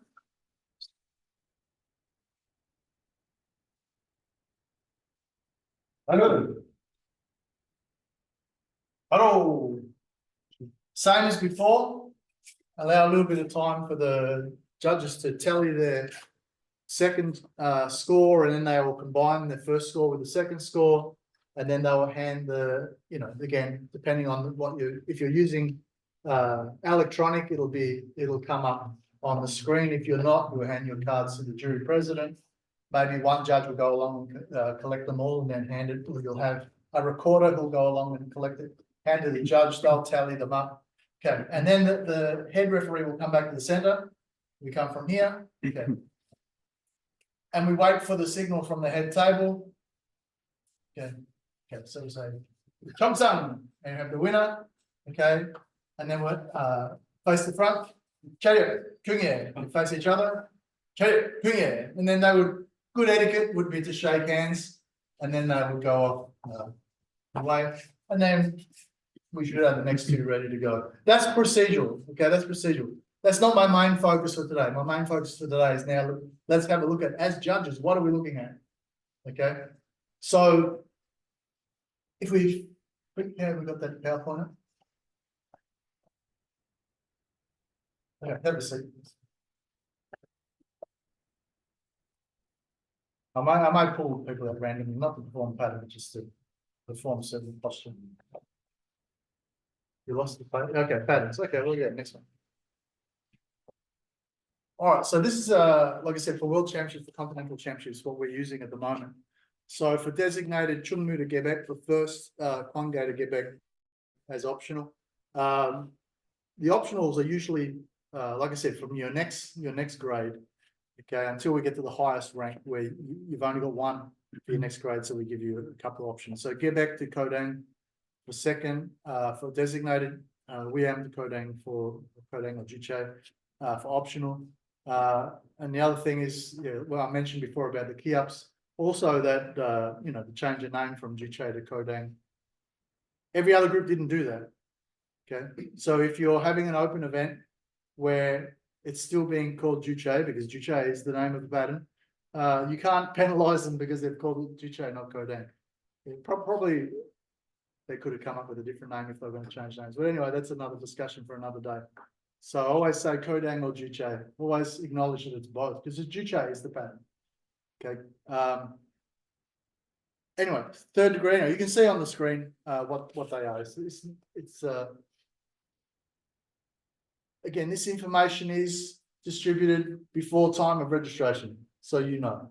Well, we're not introducing new patterns. We're not introducing anything new for this event. The patterns are aligned with your rank. Okay, these are whether you're preparing for testing, whether you're preparing for competition, whether you're just training and you're not fussed about how quickly you grade, that your patterns are according to your rank. And, so it shouldn't be any great shock when you go to a competition that you're going to do patterns around your rank. All we're saying here is what we've done in the last 3 or 4 years is we've got rid of a lot of the gut patterns in terms of the performances at World Championships. That doesn't mean those patterns don't exist. It doesn't mean that you're not expected to be really, well, you should be even better at those because you've had so many years of doing them. But what we are saying is, it's, okay, you can agree or disagree, but I don't go to an event to watch a 7th Dan do Chonji. Yeah. I want to see high black belt people doing high black belt stuff. I assume that they're really good at that. I don't need to see it 700 times in a tournament. Okay. It would be no different. When you go to a concert to watch your favorite band play, you want to hear the hits. You want to hear the good songs. Yeah, you don't want to hear the stuff that they've, if they're elite, let's see elite stuff. Okay, I want to go to the Olympics and watch gymnastics and they do forward rolls. Okay, I want to see them do flips and somersaults and stuff. Yeah. All right, that's the rationale anyway. So that's the criteria. Anyway, again, our focus is going to be how we score that, and it's applies to regardless of the pattern that somebody does. Okay. All right. So we go next slide. The brackets, same as sparring brackets. Now, this is World Championships. It's done in a pyramid bracket. 2 competitors come up as we had. One competitor progresses, the other competitor goes and has lunch. Okay, and then they'll work their way through the draw until they get to the final. Exactly the same for sparring. Okay, so we move on. That's again more of a procedural thing. On the draw, red on top, blue on the bottom. Okay. Now, if I was in that top bracket, okay, this is not critical for patterns, but it is critical for sparring. Okay, so this would be the same. Why it's critical for sparring? Because that tells me what color equipment I need to grab. So if I'm on the top of my bracket, I'm red. If I'm on the bottom of my back bracket, I'm blue. Somebody may not necessarily tell you. Okay, you should have a copy of the draw. You should know where you are in the bracket. Now, your coach, that's part of the role of the coach. Okay, But let's say, for example, I was in the second group, so where you got red and blue, the second one down, and let's say I was red and I won, and I go across to the next round. Notice in the second round, I'm no longer red, now I'm blue. Whereas in the first group, if I was red and I won, I'm still red, and I win and I'm still red. I stay red all the way through. But in the second one, I know you guys can't see it, but in the second one, if I'm red, I may be blue next. Okay, and then if I win that one, I'm back to red next. Okay, so that's just something to be mindful. So make sure you follow the bracket, and you know, red's on top, blue's on the bottom for that particular match. But then the next match, it's according to the shape of the bracket for the next one. All right, but again, usually your coach will monitor that. For patterns, it's not as critical. Patterns, it only dictates which side of the ring you move to before you enter the ring. Okay, and you'll know that somebody's wrong if you're both standing on the same side. Okay, what again, as a tournament organizer, what you can do to make it easier is put the colors on the chairs, or put the colors on the side of the ring so they know that's the blue side, that's the red side. Because again, domestically, it's not always fair to assume that people know that. Okay, because it might be their first event. Okay, yes, they should be prepared, and yes, they should be coached, but at the same time, you know, they've got to start somewhere. So you can do things like that to help. Is just put colors on the chair. So I'm red, okay, red's over there. Okay, and so on. And at worst comes to worst, you say, okay, you're red, okay, sorry, you're on that side. And you move. At the World Championships, we shouldn't have to do that. Okay. All right. That's not to say we've never had to, but we shouldn't have to. Okay, next page. So let's look at the actual performance then. Okay, in terms of results, let's assume we've got 5 judges. Okay, so if all 5 judges score for red, obviously red won.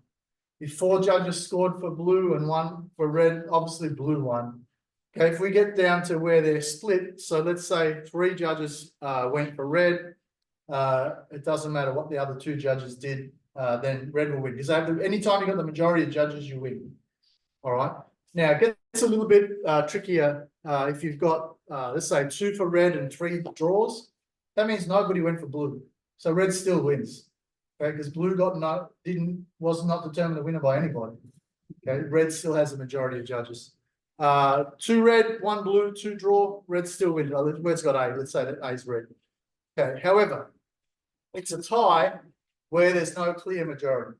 So 2 judges go for red, 2 judges go for blue, 1 judge goes a tie, that's a tie.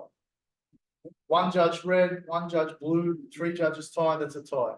5 judges tie, it'd be unusual, but it's a tie. Okay. So there has to be a clear majority of number of judges going for that person to win. Remember, that's the combined score. You don't have a winner for the first pattern, then a winner for the second pattern. It's a winner of the combined score. We add the scores up, and then based on that total, we'll tell it. All right, so if there is a tie, if there's a win, then the person goes through the next round. If there's a tie, they then perform another pattern. Okay, it's usually another designated pattern. Okay, why? Because it's better if we're trying to split the people, it's better if they perform the same one. Okay. Now, yes, I know when they do optional, they may do 2 different patterns. As a judge, as an umpire or judge scoring patterns, it's always easier when the people are doing the same pattern, because you're comparing red and blue with each other. Okay. When they do 2 different patterns, yes, it can be done because it's optional. It always makes life a little bit tougher. Okay. As a referee, you've got to be looking at both, and you know, and you're only human. You can't be staring at one person and missing 10 movements over here. So you kind of take a peripheral vision approach, and it is harder. Okay. But the criteria doesn't change, regardless of whether they're doing the same pattern or 2 different patterns.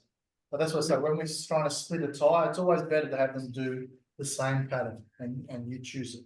All right. So if I can just interrupt. Any differences then will stand out, where one person has moved differently from the other, and then you've got to consider who's more correct. There's a question? Yeah. I've just got a question about where you have 2 for red and say 3 for a tie. Yeah. Are you saying that the 2 for red would win over the majority of the people who say it's a tie? Yeah, I'm not saying that. The rules say that. Okay. Our rules say that. Yeah. So what I'm saying is nobody went for blue. Right, but I would have said that 3 people are saying it's a tie, so the majority should win. Yeah, I understand that's what you would say, because that makes sense, but that's not what our rules say. Okay, that's cool. Yeah. I understand where you're coming from, though. I understand that more people have said it's a tie. Yeah. But the rationale in the rules is that nobody said it was blue. Yeah. Yeah, no, I understood. That's good. Yeah. All right. But that's a fair question because more judges said tie than red. Yeah. But yeah, the point, like I said, when they changed this rule, and I think in years gone past, it probably would have been a tie as the rules were before. But currently they're running off these rules where they're saying, well, nobody went blue, so. All right. Next. Oh, sorry. So let's look at then deductions. Okay, so we have basically let's skip forward to the scorecard. Our scorecard changed, I don't know, maybe 10 years ago. We used to have the 5 criteria, and then it was cut back to 3. And again, I know this the group's still working off the 5, where it was 5 points for technical content, and then 3, 3, 3, 3. We're just on 5 technical content, 5 power, 5 rhythm. If we go back to what we're looking at now. All right, so deduction. So I guess you got to be mindful that, you know, in some patterns, let's say, for example, there's 45 movements and you got 5 points that you're in a particular criteria.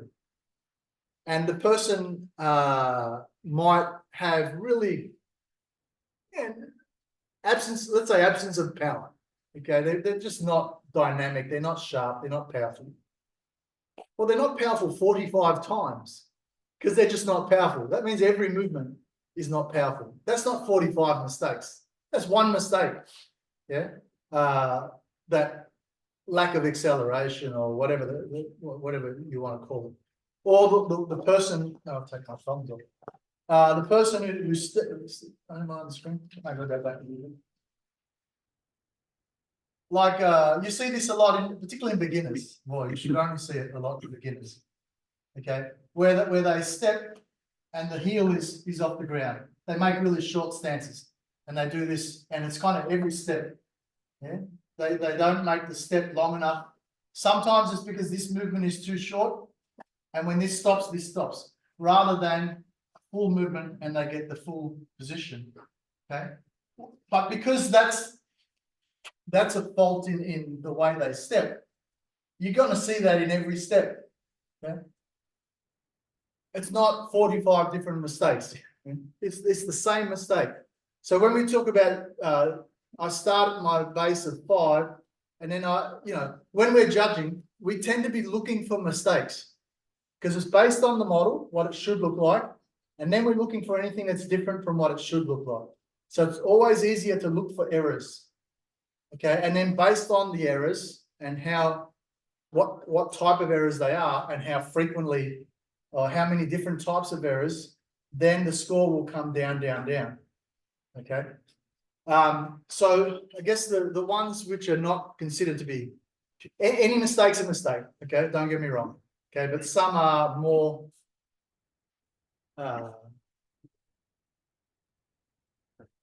more critical, more we penalize more heavily than others. Okay, let's say. Okay, so ones which are quite common but will come off the score, is maybe not looking. You should look in the direction of your technique. Okay. Well, again, in 99 times out of 100, it happens. It's a given. You tend to look where your technique is going. But there might be an example where you strike here, but you're looking here. Well, that's a minor error. It's an error. Everything's an error, but I don't get a 0 because of that. Okay, so I might get a point off my technical content, for example. Okay. It's not the type of thing that happens often, but it can happen.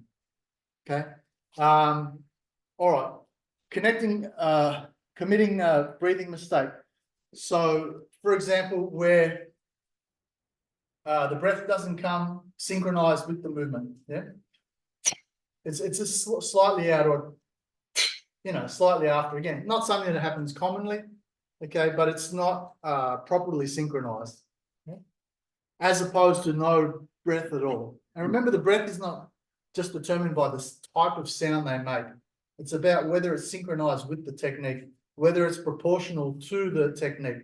So, if I'm doing a slow movement, it's not a normal breath. The breath is slower, and the breath is not as loud when it's slower. So it's not just about the sound. Okay? It's about, and I don't have to get, breathe out forcefully all the way through. I don't breathe forcefully if it's not a forceful technique. It makes no sense. Okay. So again, it's whether the timing is correct and whether the output, the force and crispness or the sharpness of the output is the same as what it is for the technique, if that makes sense. Okay. If you modify the delivery of the move, so we're talking about basically crossing positions a lot of the time, or preparation positions. So if I'm doing knife hand or outer forearm and I cross on the inside, and this has got rotation and this has got rotation, but I'm doing here. Yeah, well, that's a mistake. Yeah, doesn't give me a 0, but it comes off my score. So incorrect crossing position. Okay, so I need to make sure not only that it's coming from the right place, that the reaction arm is going to the right place, and there's also the rotation of the moves, not just this. Okay, there has to be this. Okay, there has to be this. Okay, not just this. All right. So again, it's about the trajectory, I guess, that the technique is taking. Hand and foot. Now, obviously, we don't cross our legs before we do a kick. Okay, so it's a little bit more obvious and easier to see up here. But we also got to consider with the kicking. I said one that we see a lot, and it's crept in more and more the last few years, front kick, where they don't even do a front kick. It's kind of half a kick, and it's kind of way down here somewhere, and the leg never actually extends. So we need to understand what height the technique should be, and the technique has to actually be completed. It doesn't have to be held out there for any period of time, but you have to see that it actually was completed fully. It's like me doing a punch and doing this. People are kicking like that. Well, that's not how you kick, okay? Because if that's how you kick, that would be how you also punch. So you need to show full extension, yeah, not just half a kick. And I find that that's creeping in a lot. It's something we need to, as judges, you score accordingly. They can do it, but it affects the score. Okay, they can do anything they want when they're performing. It just affects the score. So just because certain people do it all the time doesn't mean everybody should copy. And we often find that creep in sometimes trends over time. Certain people win frequently. Okay. And they do a thing a particular way, and then everyone starts to copy that way. The mistake you're making is they're not winning because of that technique. Okay, they're winning because of the rest. All right, so you do fall into the trap sometimes of copying the wrong thing, but it becomes, it becomes problematic. Like I said way back at the start, where you got this pyramid structure, if you like, a reverse pyramid, and at the top, if they're teaching that way, then they believe that's correct. It's not correct now. It's never been correct. General Che never taught it that way. Okay, but it can creep in.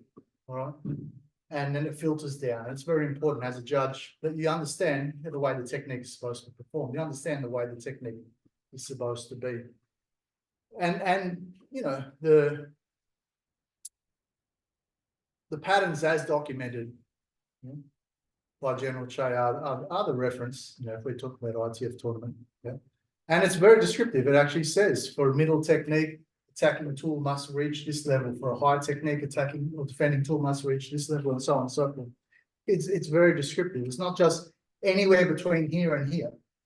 Yeah, because then you're going to get a lot of variety in the way different people do the same thing.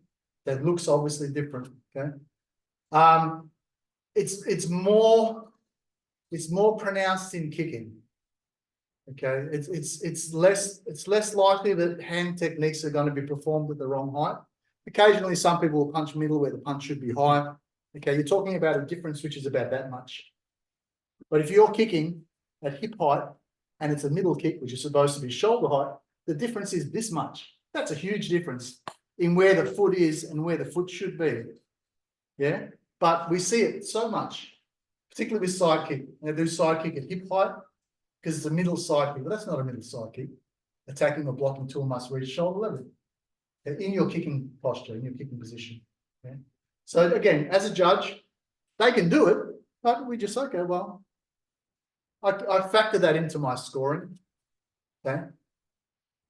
And like I said, the technique must be extended, must be fully extended, but then retracted, not fully extended and then held.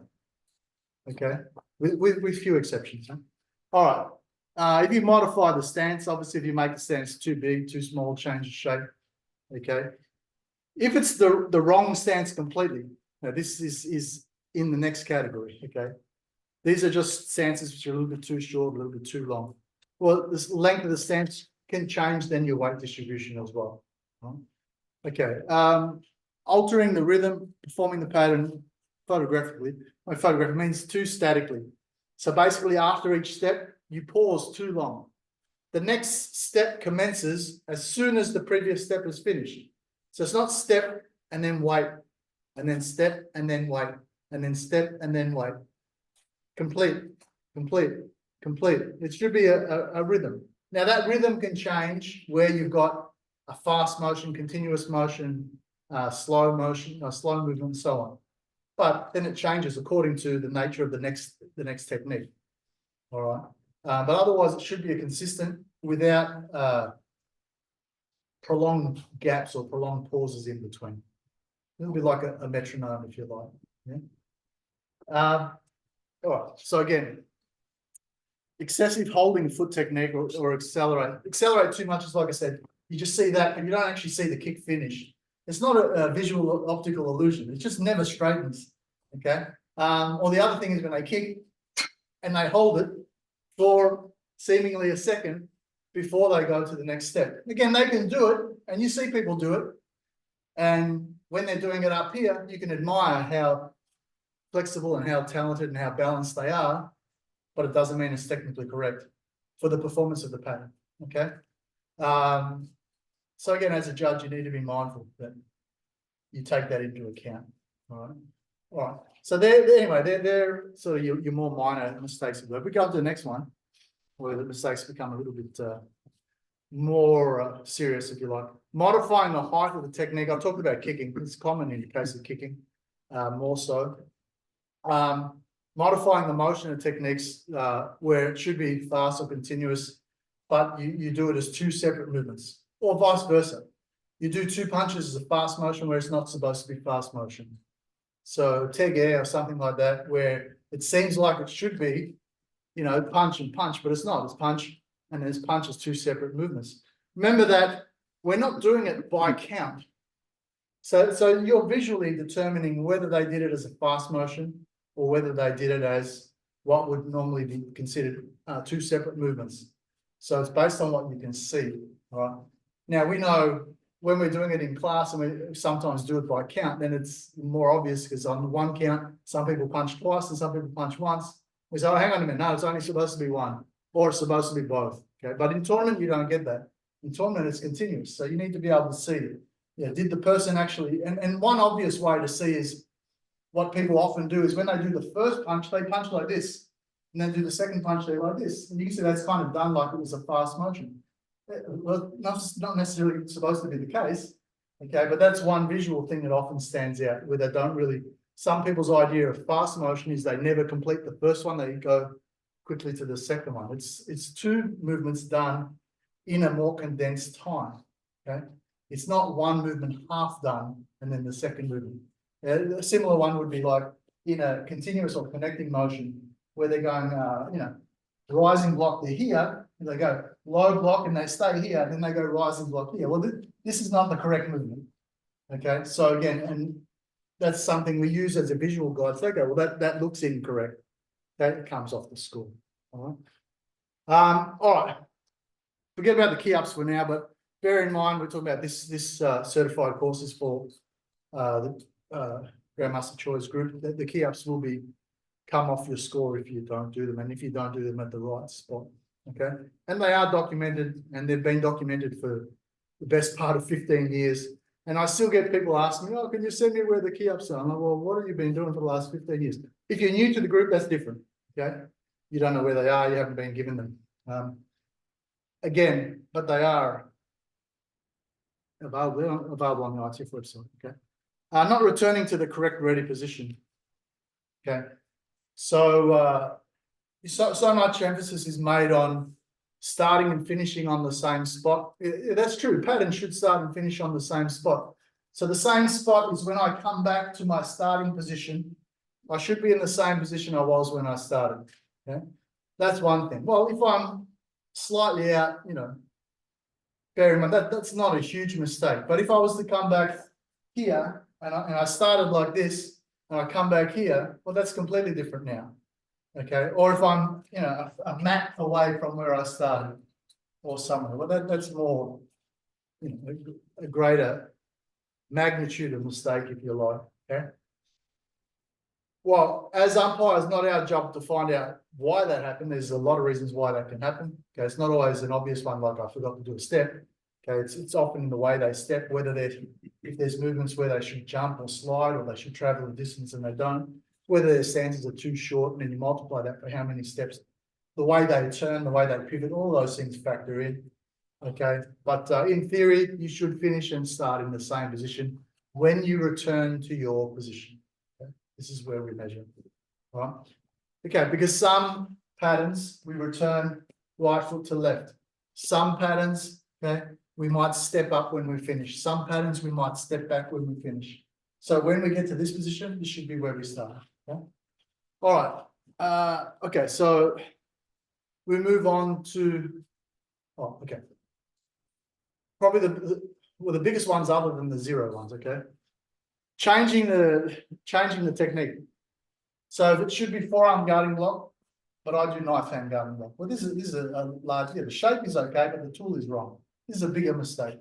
If it should be a punch, but I do this, well, this is a big mistake. If it should be a front kick and I do a turning kick, well, then it's an obvious, I've changed the technique completely.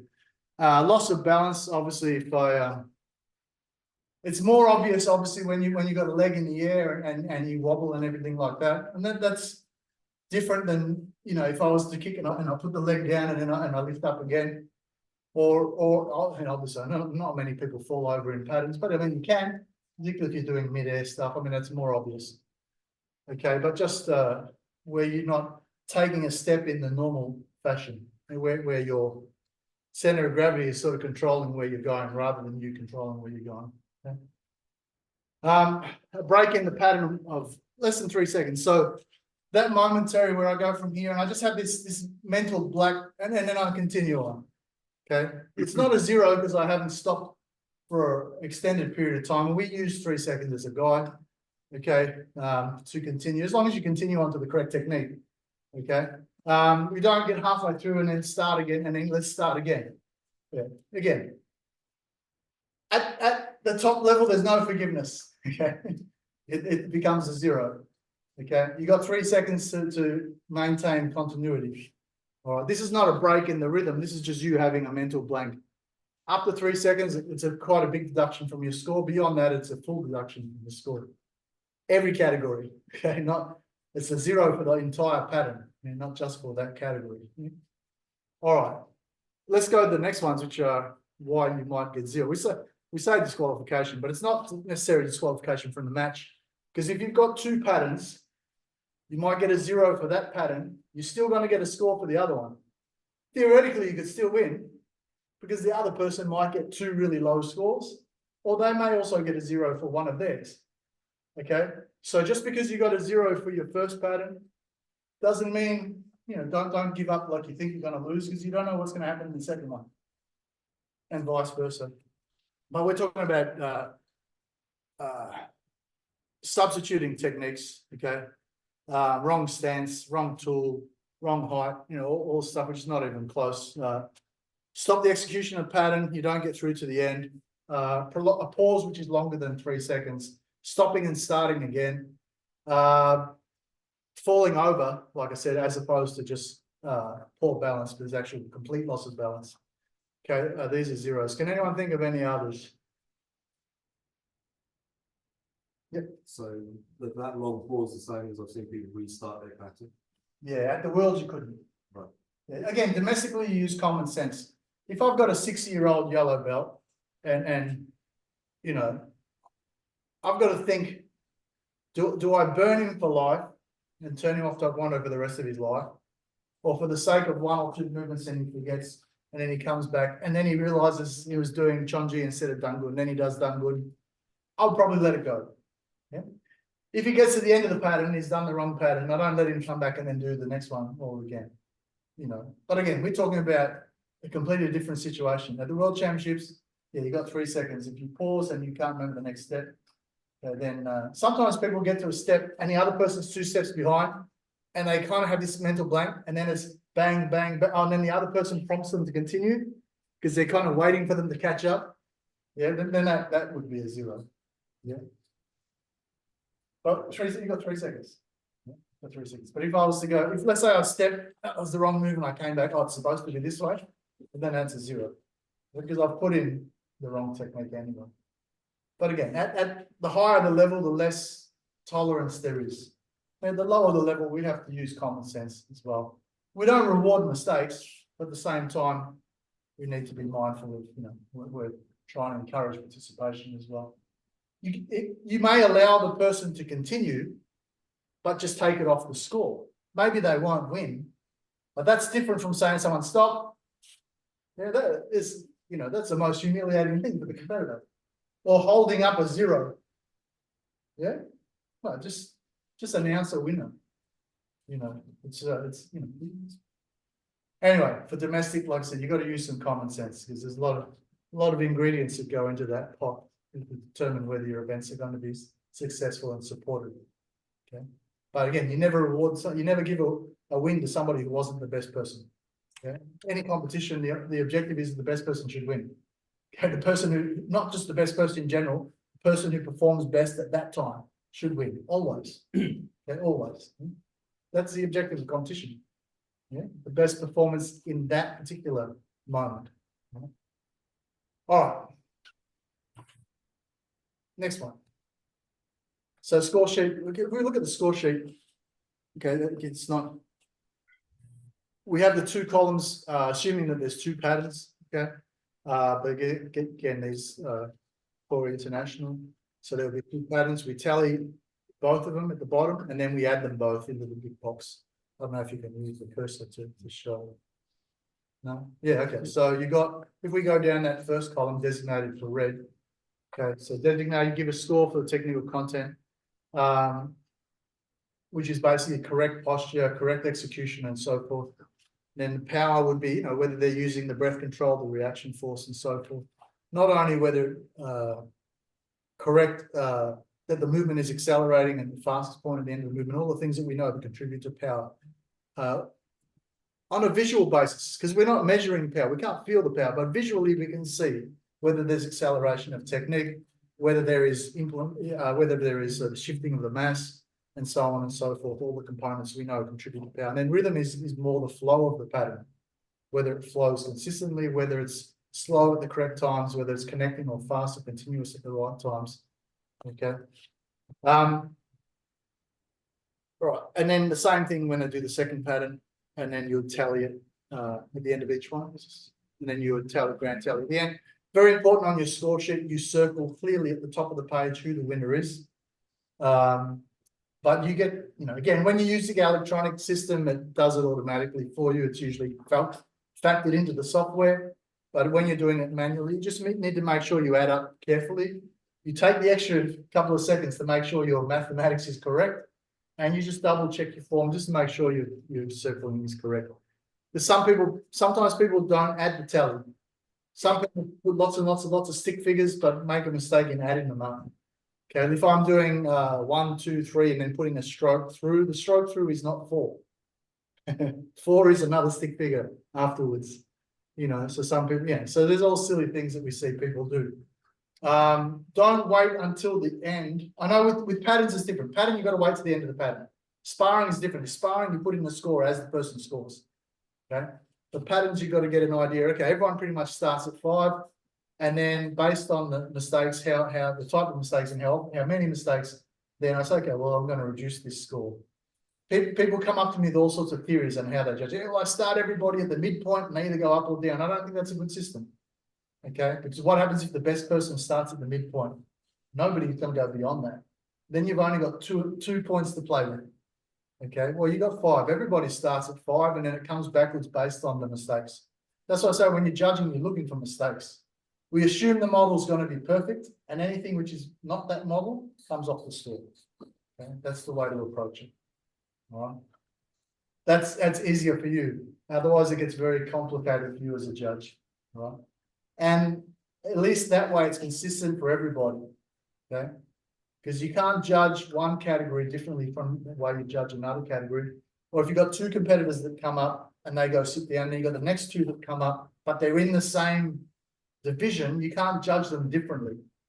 You use the same judging approach for everybody in that group or everybody in patterns. Okay, so that just makes life easier. All right, so we're looking for errors, we're looking for mistakes, looking for anything which is not perfect. Okay, again, nobody's going to be perfect, so it means that you get some people who there are some people who perform that you are very hard pressed to find any mistakes. Okay, particularly when you're judging at the World Championships. But then there are some that are obvious, and it only takes one more mistake than the other person to determine winner or loser. Yeah. So look at every technique carefully, because sometimes only one technique can separate 2 people. Yeah, especially if they're both really, really good. You got the opposite problem where they're both really, really bad. You still got to find a winner. You're like, oh my God. So they're both bad, but who is worse? Yeah. And then it comes to the magnitude of the types of mistakes. Okay. And you got to look at these things that we talk about were things that are going to take more points off. That sometimes is tougher than when you got 2 really good people. Is when you got 2, and some people just say, yeah, I'll just give them a draw. Because that's kind of the easy way out. I'll just give them a draw. I can't decide. Yeah, no, you give the draw because the scores are the same. You don't give a draw because you can't decide. Okay, that's kind of the coward's way out. You still score it the same. They're just going to obviously get a lower score. Okay, but you still tally it. You still go through exactly the same process, and whoever's got the highest score wins. And if the scores are the same, it's a tie. All right. Okay. Next page. Team patterns, same, except we have an extra criteria, which is the teamwork, the choreography. Okay. Now, choreography, the important thing to understand is when you're judging team patterns, you're judging the pattern. You're not judging the march in, the march out, which my personal opinion is not important, but my personal opinion is that should be part of it. Because if it's not part of it, why do it? Okay. Because that's sometimes a really interesting thing to watch, is how people synchronize going into the ring and how they synchronize going out and all the little nuances and all the little characteristics. But anyway, according to the rules, it's from when the pattern commences until when the pattern ends, according to the pattern diagram. But there are a couple of guidelines and rules. I hope it's in the next slide. I know it's in one of the slides. No, okay, where have I put it? Okay. Just skip through because it is. I just want to get to it. We'll come back to these sparring ones in a moment. Because I rearranged some of these pages and I'll put it somewhere. No. Oh, come back to where those judging patterns, the patterns judging criteria were. Just bear with us. I did include it in there. There's a question we always get asked. Come back. Oh, yeah. All right. No, come back.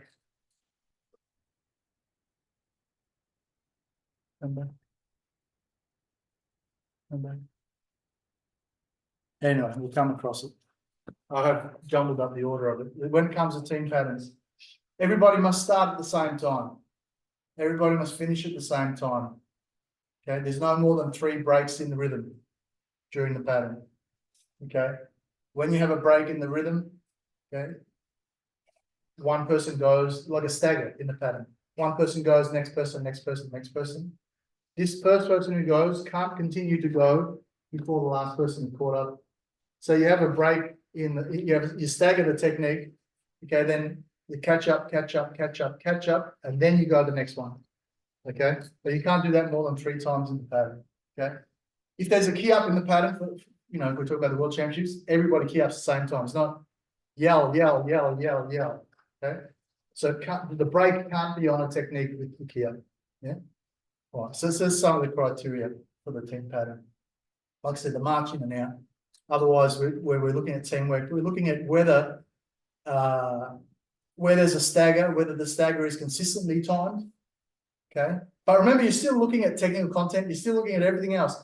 The team pattern is actually hard to judge because you're looking at 5 people at the same time. You're not just looking at whether it was all nice and they all did it in a nice routine. You're also looking at 5 individual techniques. Because if one person is really poor with their technique, that affects the score of the whole team. It's not 1/5 of the score.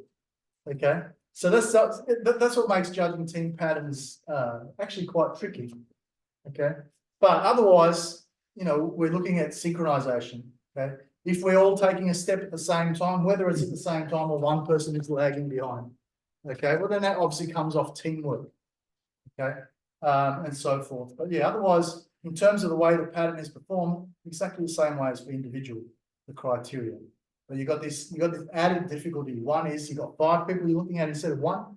You think it's difficult looking at 2, try looking at 5. The benefit is that they're all doing the same pattern. So again, using that peripheral approach, you can see if something's out. Okay, quite often. If you focus on one person, you miss the other 4. So never focus on one. You focus on the group as a collective. So use this vision, not this vision.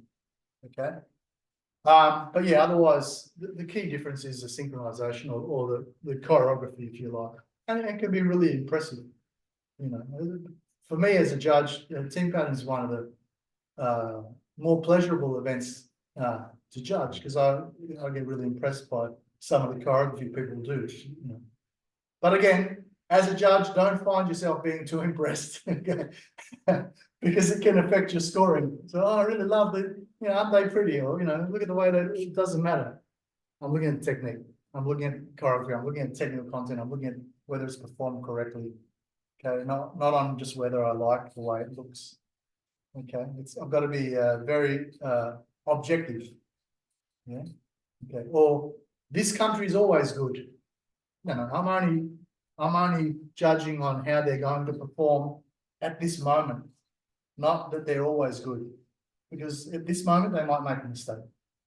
Okay, so don't go in there with any preconceived expectation. Yeah? All right. But having said that, I like watching team patterns. Yeah? Well, let's go to sparring. And sparring's probably got more moving parts in terms of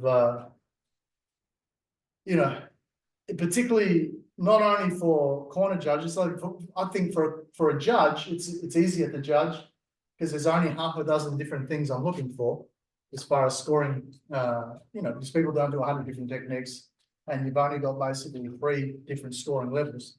As a referee, you've got a few things to consider because there's lots of things that may stop or start a match, incurring a warning or a foul. Okay. All right. So first of all, if we go to categories, like I said, these are just the weight guides used for the World Championships. Not critical for what we're doing right now because it is something which is documented and it's presented to you beforehand, and it is widely available. All right, we go to the next one. We're more about the working knowledge. The pyramid's the same as before. All right. In terms of duration of bouts, usually 2 rounds, 2 minutes. Okay, if there's a tie, we go an extra minute. If there's a tie again, we go first point win. Okay. Again, if we're having younger groups, we might go 1.5 minutes. Older groups, we might go 1.5 minutes. Okay. And teams is a 2-minute round for each pair. Okay. If at the end of, we're looking for the first team to score 3 wins. Okay. So if that happens in the first 3 matches, the match is over. If it happens in the 4th match where it's 3-1 or 3 and a draw, the match is over. If it happens in the 5th, if after 5 we don't have a clear winner. So let's say red 1, 2, and blue 1, 2, and 1 was a draw. Then we go to a sixth one until there is one team that's won 3 times. Okay. All right. In terms of who goes in first, flip of the coin, whoever wins the toss can either nominate the first competitor or they can say the other team can nominate the first competitor. And then it's alternate. So if red put in the first one, the next match, blue has to put in first. Then red, then blue, then red, then blue, and so on. All right. Okay. 5 people in the team. So, in terms of target area, so maybe I'll get Jeremy to jump up. So if we're facing the camera, let's have a look where we are on screen. Because I know you guys at home, we might look full screen, but for us, we're this big. Okay. Front half of the body. Okay. And sorry. Front body, so it's divided by half from the waist up. Okay. And also front half of the body. So above the waist and the front half. But that also includes the flanks on the sides. Okay. It doesn't include the arms. Okay. It's basically the torso and the head from the midpoint forwards. Okay. Now, it doesn't mean you can't hit everywhere. You can hit everywhere else if you want, but A, it won't score, and B, it's likely to incur a penalty. Okay. The penalty based on whether it's not a scoring target area and also the degree of force. Okay. The degree of force, regardless of whether it's a scoring area or not. Okay? But obviously, there's a difference between a hard kick to the leg and a kick to the midsection, which is harder. You might say, oh, okay, they're technically both hard. Okay. Then we have to look at what the other person is doing also, because there's absolutely no justification for a hard kick to the leg. Nothing he did warranted that. The kick was not even to the right area. Okay. Not only was there lack of control, but also you might say, well, he ran in, but even running in didn't change the height. And running in might have changed the impact point. Okay. However, on a scoring area, let's say I'm going to score at the same time he runs in. Yeah, sometimes we have that kind of double impact where he's contributing to the contact, then I'm less at fault. But if I'm kicking to the wrong height, and then there's no excuse for that. Okay. All right. So in terms of scoring area, front half of the body and above the waist. Okay. Now, in terms of how many points, then if we go to the next one. Okay. Oh, the other thing to consider, sorry, before we jump there, you can stay on that page, it doesn't matter. Scoring with the gloves and the feet. And I say the feet, not the boots, because we can't pad the underneath of the boot. So when I kick into the body, I can't say, well, I didn't kick with the padded part. No, you can't. It's impossible with the foot. You wouldn't be able to stand up. But with the gloves, yeah, I can't score slapping with open hand. Or I score with the back of the glove, I score with the front of the glove. Okay. But with the boots, yeah, it's the foot. So I can't score with the knee. I can't score with the elbow. I can't score with the head. Okay. So it has to be with the padded parts of the body. So what you score with and what you score on. So they're all facing each other. So if we look at the points, okay, so a hand technique to the mid or the high section. Okay, so section, hip to shoulder, above shoulder. Okay, front half of the body. So this is the only time we really refer to sections. In patterns, we don't refer to sections. We refer to reference heights. Okay, but for sparring, we refer to sections. Okay, so a middle punch in sparring can be anywhere between here and here. Okay, whereas in patterns, it's a specific height. Okay, all right. So let's say midsection punch. If at the point of impact, now the technique is delivered dynamically. That means with speed and with purpose. Okay, he strikes and he reaches the target. He makes impact. Okay, stopping 3 inches short for control and all of that. That's all nice. Scores no points. Okay, now domestically, do what you want. I'm talking about the World Championships. Okay, has to be impact. Okay, has to be impact at close to full extension. Okay, not like this. Okay, if both feet are in contact at the ground at the time, or even if one foot is in contact, so you've got the other in the air. If any foot is in contact with the ground at this point, is 1 point. Okay, high the same. Okay, if any foot is in contact with the floor, full extension, impact on the target area, which is a scoring target area, still 1 point. Okay, if he was to do this same technique, but both feet were clear of the floor, okay, if it's midsection, it's still 1 point. But if it's high, it's 2 points. Okay, remember extension. Right. So 1 point for mid and high if I'm still in contact with the floor. 1 point if I'm mid-air to the middle section. 2 points if I'm mid-air to the high section. So maybe you kick to the midsection, any kick. Okay, same thing. Full extension. Other foot in contact with the floor at the moment of impact. Performed with dynamic speed. Okay, not just lifting my leg. I know for demo we just showed, but actually it's actually a kick, not just a leg raise. Okay, or my leg is up in the air and the other person runs into my foot. That's not a kick. It has to actually be a kick.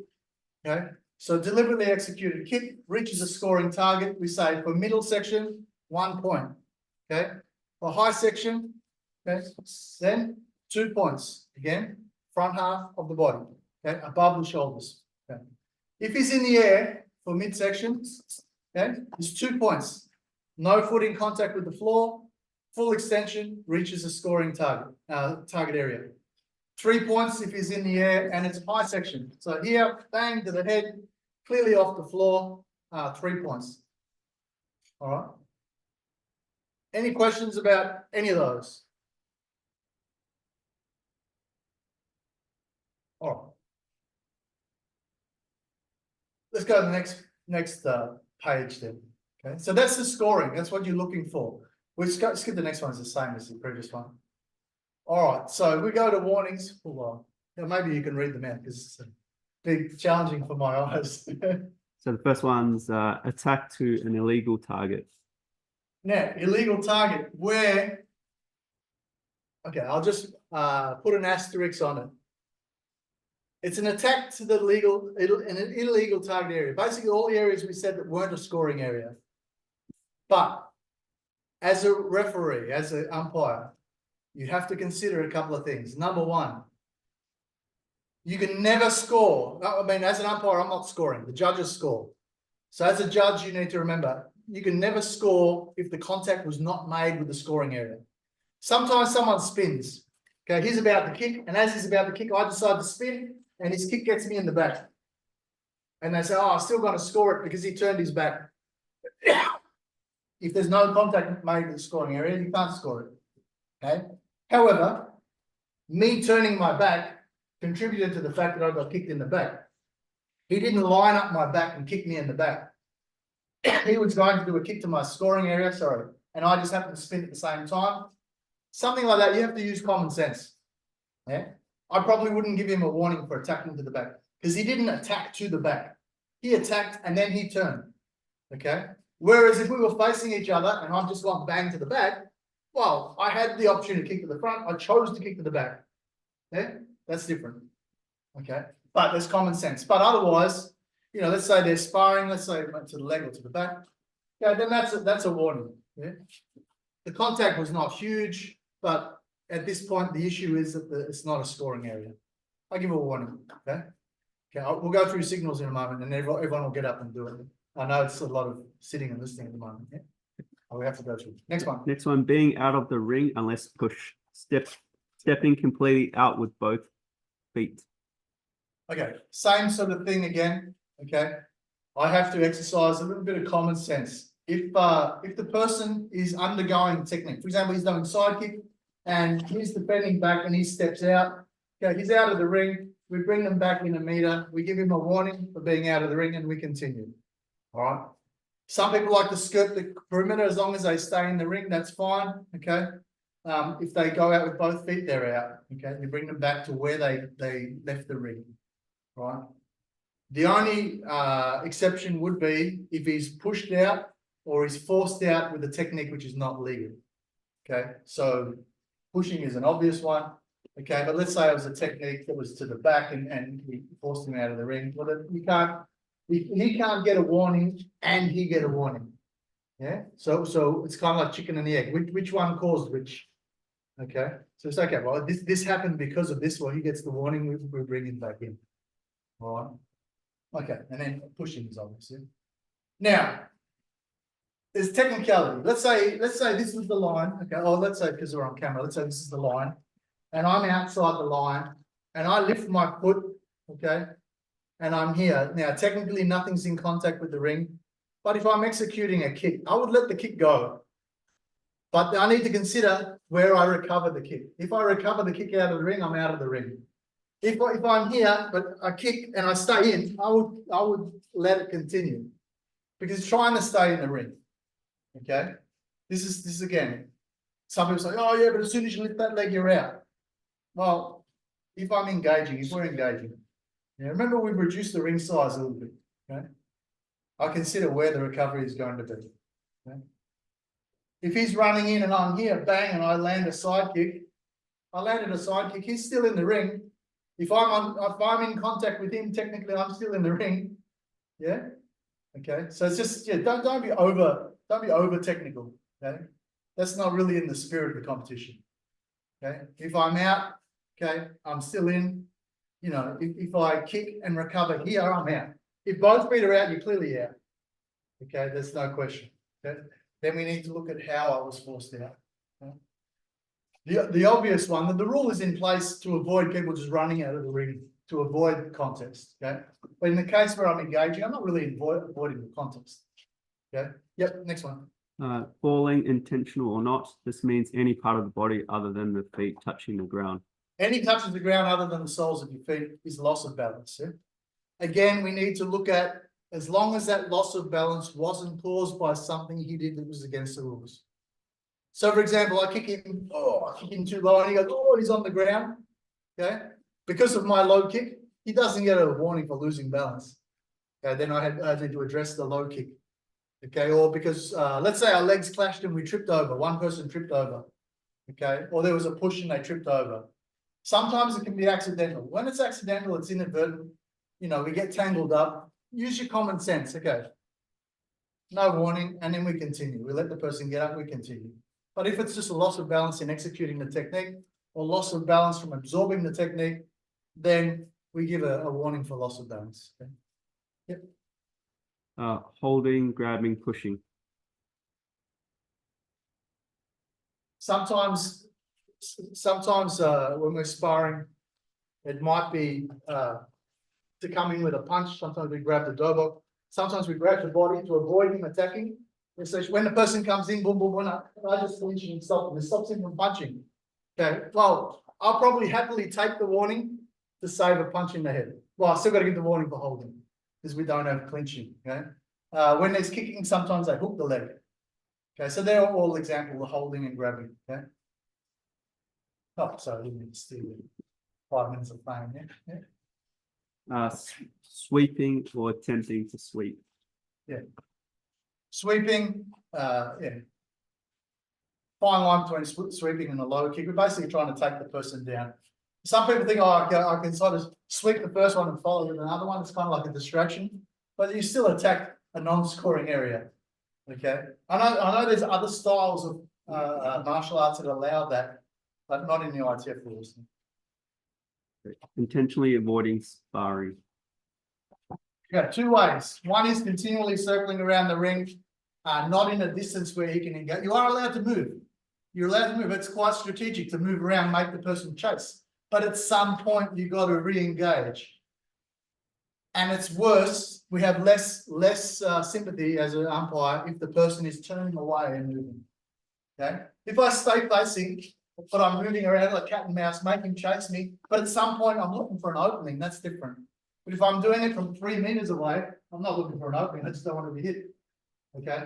So again, it's kind of, yes, you're allowed to move. Yes, you can kind of stay just outside of range and wait for your opportunity, but you can't just continually avoid the technique or avoid the contest. All right. And sometimes it might just be a lack of engagement. And I've seen sometimes referees will warn both people. It's one of the rare times you probably could warn both people if we're just bouncing and look, and neither of us are doing anything. We're just watching. Nobody wants to go first. because I'm waiting for him to go so I can go, okay? If this just goes for a few seconds and nothing is happening, stop. I can give a warning for both. Now, you might decide the first time I just say, okay, guys, come on, you need to engage. Maybe it might be what we call like a verbal, not a warning, but a verbal, no, let's get something happening here, okay? Second time, I wouldn't do that twice. It's kind of like the AFL with the 666. Yeah, maybe the first time we give a warning, second time it's a free kick, yeah? First time we might, to be fair on both, so come on, guys, you've got to engage, yeah? I might say that without even stopping them. Come on, guys, you've got to engage, work back here, yeah? All right. If they don't, I give them another couple. If they don't, stop. Okay. Now, just because they're both, this is what, again, one of the rare times you would ever consider giving both. But just because I give both, okay, doesn't mean it's equal. Because if he's sitting on 2 warnings already, and he has no warnings, now he's lost the point because this is the third one. Well, that's not my consideration. If he had 2 warnings already for something else. Yeah, but just be mindful, I would probably give them a non-verbal first. Yeah, because it can affect the score. Yeah? And then the second time, okay, if they're still not moving, this is clearly that neither of them are engaging. All right. But don't let it go too long. Yeah? All right, it's usually, like I said, quite often it's more likely to happen, funnily enough, it sounds odd, it's more likely to happen the better the people are. Because they know that any mistake can be costly. So they're really reluctant to make that mistake. You get kind of ultra defensive, yeah? Whereas people, novices tend to just go hell for leather and leave themselves wide open. I mean, that's a generalization. So in that scenario, would you consider rank? If you got one higher rank and no engagement? Not for world championships. Because world championships, we have no sympathy. Okay. For domestic tournament, I consider if it's a slight mismatch, you know, maybe because of the way I've matched them, because I didn't have too many people to put together, and I've got this person who is clearly outmatched and scared to kick first. I would consider it, but I still wouldn't give one warning and one not a warning. Yeah. When it comes to modifications or variations of the rules, I've got to be really careful that whatever way I modify doesn't advantage one person, not the other. Like sometimes you see some people run a tournament and they may have a red belt against a yellow belt and they say, red belt, just take it easy. Well, that's not fair. Okay? If they have to take it easy, they shouldn't be in the same thing. Now, I know you might have had nowhere else to put them, but you've got to understand that what happens if he takes it easy and he scores a couple of cheapies at the end and wins? That's not fair on him because he was taking it at any time he could have finished him. Yeah, so again, this is not relevant to the World Championships. We're never saying the World Championships say you just take it easy, okay? But yeah, domestically, sometimes you have a mismatch. Maybe because of height, maybe because of size, maybe because you just had nowhere else to put them. Okay, it's the same. Again, I don't want to sound controversial or unpopular. Sometimes we mix genders. Don't assume the female's not better. Yeah. Don't say to the guy, I'll take it easy. Because she might kick your butt. You're on a level playing field. The same rules apply. Target areas are the same. Let them go first. Okay? Let them go first. But would I, you know, I mean, I'm a former PE teacher for 2 decades, right? I can tell you, particularly pre-puberty, girls were generally better. Just as aggressive, sometimes more so. There's a generalization, okay? Everyone's different. But there was no distinct difference. Okay, so at the younger ages, it's not such a big deal to put them together. Post-puberty differently, because of testosterone, because of muscle mass, and so on and so forth. Okay, it becomes a slightly different issue. I'd be less inclined to mix genders as they become older. Okay, but for little ones, sometimes you have to. If you've got enough people, better if you don't. Okay, it's the same as putting a yellow with a red. If I've got enough, I'd probably better to put this yellow with another yellow that's a year or 2 older, rather than putting them with a red who's trained a year or 2 more. Okay, because the skill level will be different. Yeah.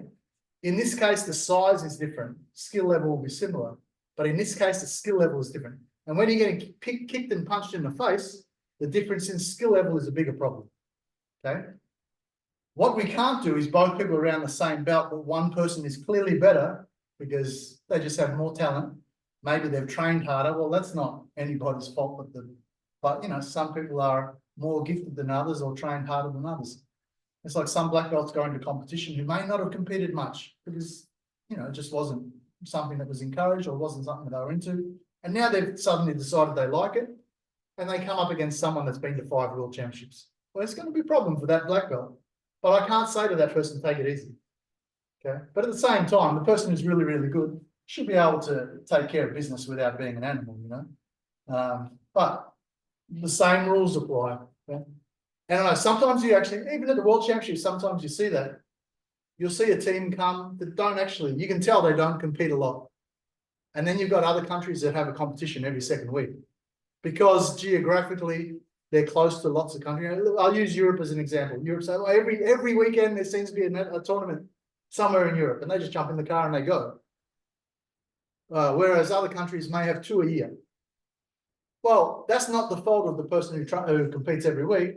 That's just, it's an advantage they may have, but it's only an advantage because they made it an advantage.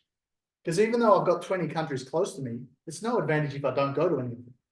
I mean, it's only a theoretical advantage, and I can make it an advantage if I actually use it to my advantage. Well, there are people who are very, very good that come from countries that are far from every other country. I use New Zealand as a good example. Okay. In the group they were in, were best overall country for a number of years in a row. And nowhere is further away from New Zealand than everywhere, except Australia, you know. But in the training, in the preparation, they did the work. They did the work and they got the standard. You know, so it's not, it doesn't mean it can't be done, it just means you've got to put more work in. So it's not, you know, because I remember back in the days when I used to compete, you know, don't get me wrong, I wasn't not brilliant by all stretch of imagination, but we always say, oh yeah, but they're good because. No, they're good because they work harder. Okay, that's the end of the day. That's the bottom line. Okay, you can make every excuse under the sun. They're good because they work harder. They're better because they do more work. They're better because they put in more effort. That's all it is. Okay, this is not really anything else. And we just sort of tell ourselves that so we wouldn't feel so bad that they just flogged us, you know. Oh, but they can go to a tournament every week. Yeah, they can, but they still got to make the effort to do it. Yeah, I mean, we can too. It's just going to cost us more. Yeah, that's a different story. That's now a financial and logistical problem. Yeah? All right, next one. We're getting off track. Pretending to gain a point, celebrating. Yay! Yeah, it's just trying to coerce the judges into scoring your point. Puts a lot of pressure on the judge. Oh, maybe I missed the point. Okay, what's the point? Yeah. Yeah. So you can't score a point and carry on with the pork chop. Simulating being hurt. This is along the same lines. This is kind of like, no, I like soccer, don't get me wrong. Soccer, this is an art form. You know, you go down and like you got shot by a cannon. Yeah. Again, trying to draw the warning, trying to draw the free kick, trying to draw the warning from the referee. Okay. Because again, a warning, you don't lose any points, but an accumulation of warnings you do. And it doesn't have to be the same warning, accumulation of any warning. Okay, so if I got one warning for loss of balance, one warning for leaving the ring, and now one warning for attacking an illegal area, or, you know, sometimes people get kicked here, but they hold here. You know, well, he is legal, he is not. You know, and we're talking about very small margins, you know, but he goes down, oh, you know, like you've ended his future paternity. You know, and you get, oh, I must have kicked him low. Okay, that's a warning. Hang on, well, like, it's a difficult one because if you don't see it, you can't pay it. Don't assume it, okay? Yeah? But however, bear in mind though, he may not be faking. Yeah? Don't assume he's faking. All right, he may not be faking.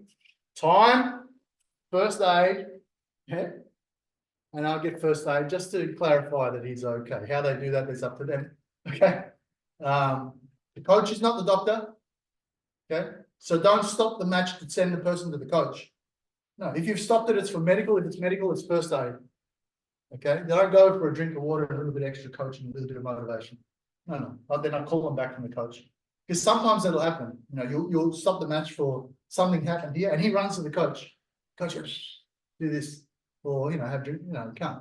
Yeah, you stay there, and I'll call him back. Yeah. All right. Deliberately turning away. deliberately turning my back, you know. Now, when we're sparring, we can be kind of side on, but if I'm like this, well, then I'm not presenting. Yeah, I don't have to be like this, okay? And I can be side on, and I can, you know, a little bit of a trick to sort of turn your shoulder a little bit to be more side on. But I can't just, it's more when the person's attacking and I continue to turn my back. And you see people do this. He'll punch in, especially usually with a flurry of punches. He punches, I do this, and then I do this. I'm looking here, I'm striking here. Not only have I turned my back, this is okay if I'm looking. Yeah, but not when I'm like this. Yeah, because I've turned my back, and B, now I start doing techniques which are technically not legal because I need to be looking. Yeah, as I do it, not look and then do it, but look, at least look as you do it. Yeah. And it's fine. Moving forward on a fallen opponent without contact.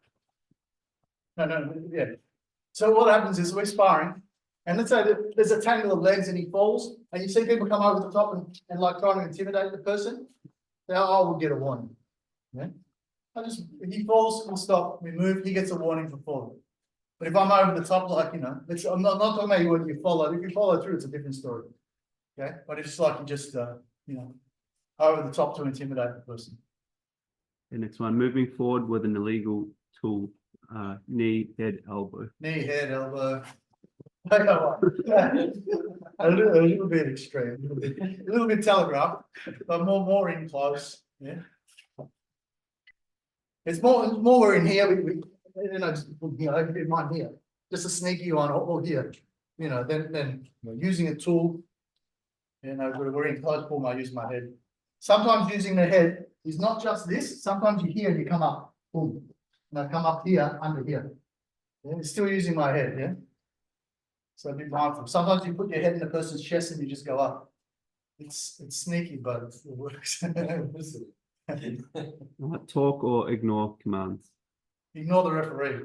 Yeah? Particularly if I break, you know, or if I'm giving a warning. Okay, John. Yeah, I'm giving a warning. He's going off to his coach to get a drink. So, John. Yeah, this might change now from, you know, what I was going to give him initially. Now this becomes misconduct, maybe. Depends on you know, I give a little bit of tolerance, okay, because he may not have, it may be not clear what I was. If I'm just here and I go, Hecho, and there's a long pause. Yeah, it's like when the umpire blows the whistle, but you don't know whose free kick it is. You hear the whistle, but there has to be Hecho, Chong. Straight away, you need to know who, and then Chong has to pay attention now. But if I just say break and I don't then quickly say, you know, what I'm about to do next, is this little momentary confusion. You know, maybe I generally think he's going to get a warning. You know, so I think I can, you know, not have to pay attention. So again, this comes back to the umpire.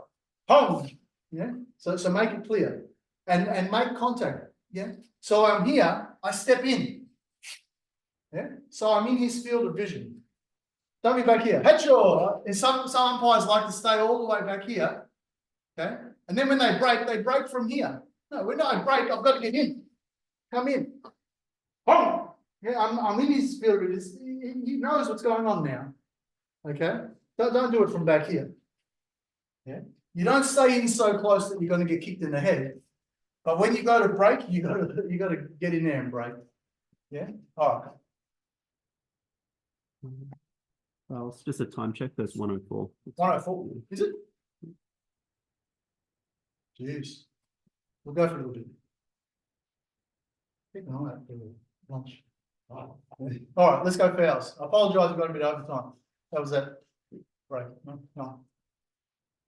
We haven't got many slides left. Okay, so loss of temper, verbal or gestural manifestations that implies loss of control.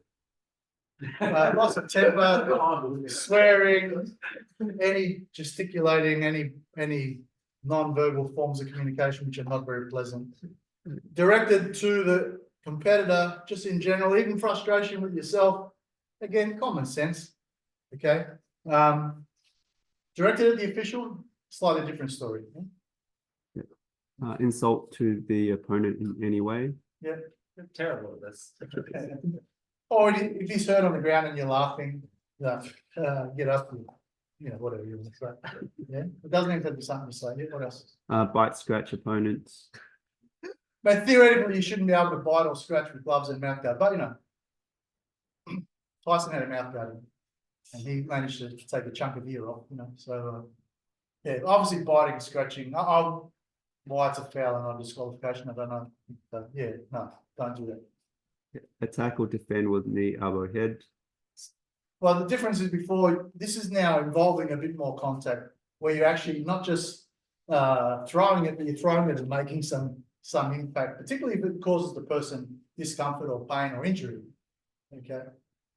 Where a contest stops because of injury and it's an illegal blow, then it's a disqualification. Yeah. Contact with intent exceeding dynamic touch. Yeah, so basically excessive contact. This is a change in the wording of terminology. Okay, dynamic touch is a contact on the target. Exceeding dynamic touch is penetrating through the target with force. It's just a terminology change. Okay, because it was contact is kind of a vague term to a degree. And it's always the first question we ask, how much contact is too much contact? Yeah. Okay, the mixture of any 3 warnings, 1 foul point will be automatically deducted. All right, technically incorrect. That's incorrect, okay? 3 warnings is never a foul. 3 warnings is a point off. There's no limit to how many points off, okay? But 3 fouls, if it's 3 of these serious misdemeanors, if you like, is a disqualification. Okay, so it's not 3 warnings 3 times, it's 3 fouls. Okay? You can get 10 warnings and it's no, you can get 12 warnings, it's 4 points off. You can't be disqualified for excessive warnings, but you can be disqualified for 3 fouls. So it's a wording error. Okay, so 3 warnings is not a foul. 3 warnings is 3 warnings. It's a point off. Next slide, disqualification. Disqualification, serious stuff. Okay, so what we got here? Gross misconduct, inappropriate behavior towards the judges, competitors, and referees when ignoring the instructions. Remember, this disqualification. You got disqualification from the match. Yeah, 3 fouls. Yeah, maybe excessive contact. The person got injured. You're disqualified. You can be disqualified from the competition as well, though. And often it's when I lose. And I go off and then all right, you're out for the rest of the match. But if you're in another event, that's it. You know, that's at the discretion of the organisers. Obviously, we would call the coach and we have that, you know, and the penalty will be whatever we think the penalty is. We may withhold the trophy or a medal or something. You know, because at the end of the day, it's martial arts. Yeah. If it's the coach, yeah, it can be the whole team. We just, all right, you're representing your team, you're carrying on like a pork chop. Well, okay, your team can, yeah.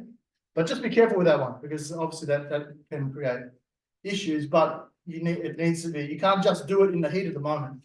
It can't be an emotional response. Oh, you're all disqualified, get out. No, you can't. It has to be objective. It has to be according to your rules, it has to be because of specific behavior.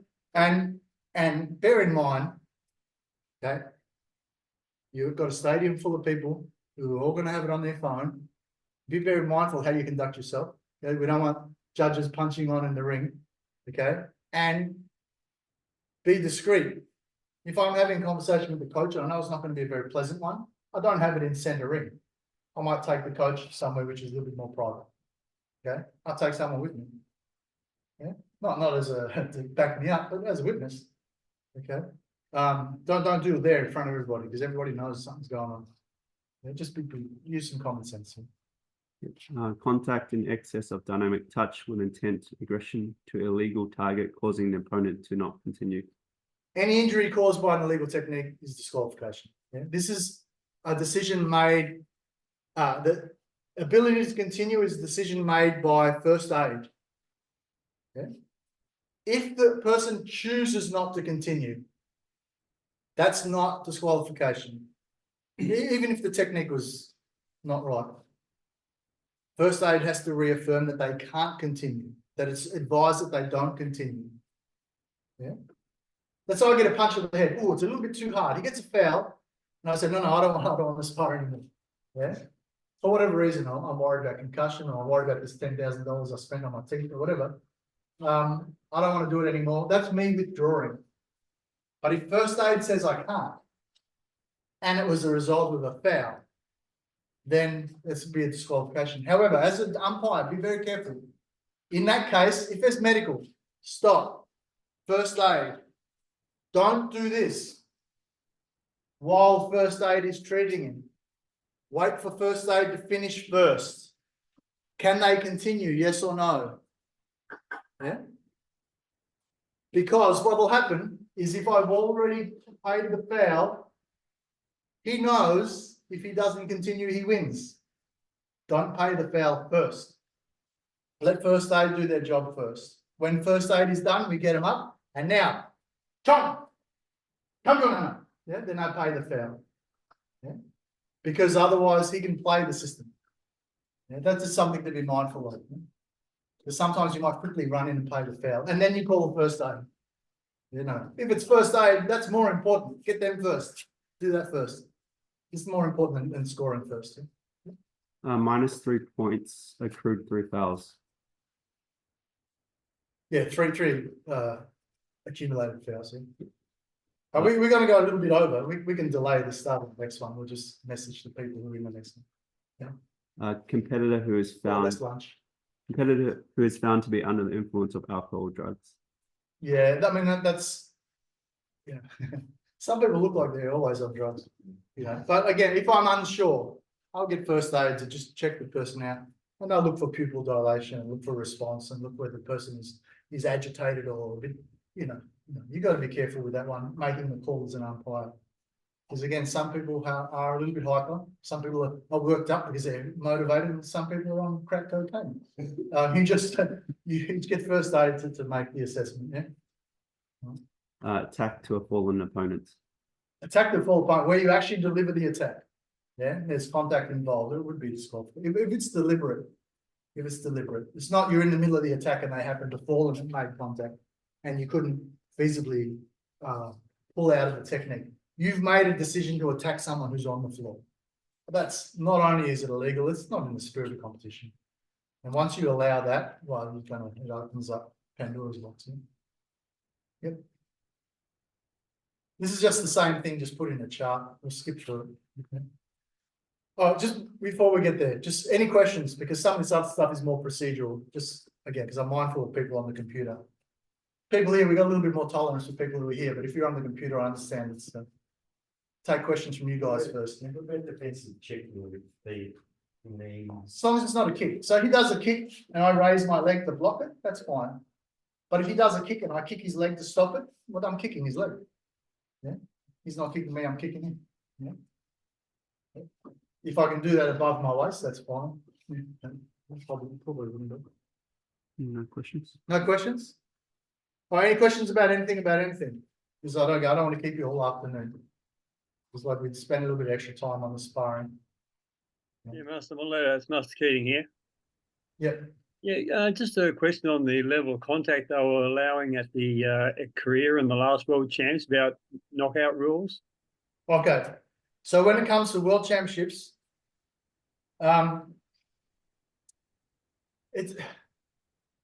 yes, they're more liberal. Yeah, they're more liberal than they have been in the past. The wording is that knockout. There's actually got a slide. We'll pull up a couple more slides. We've got a slide on this.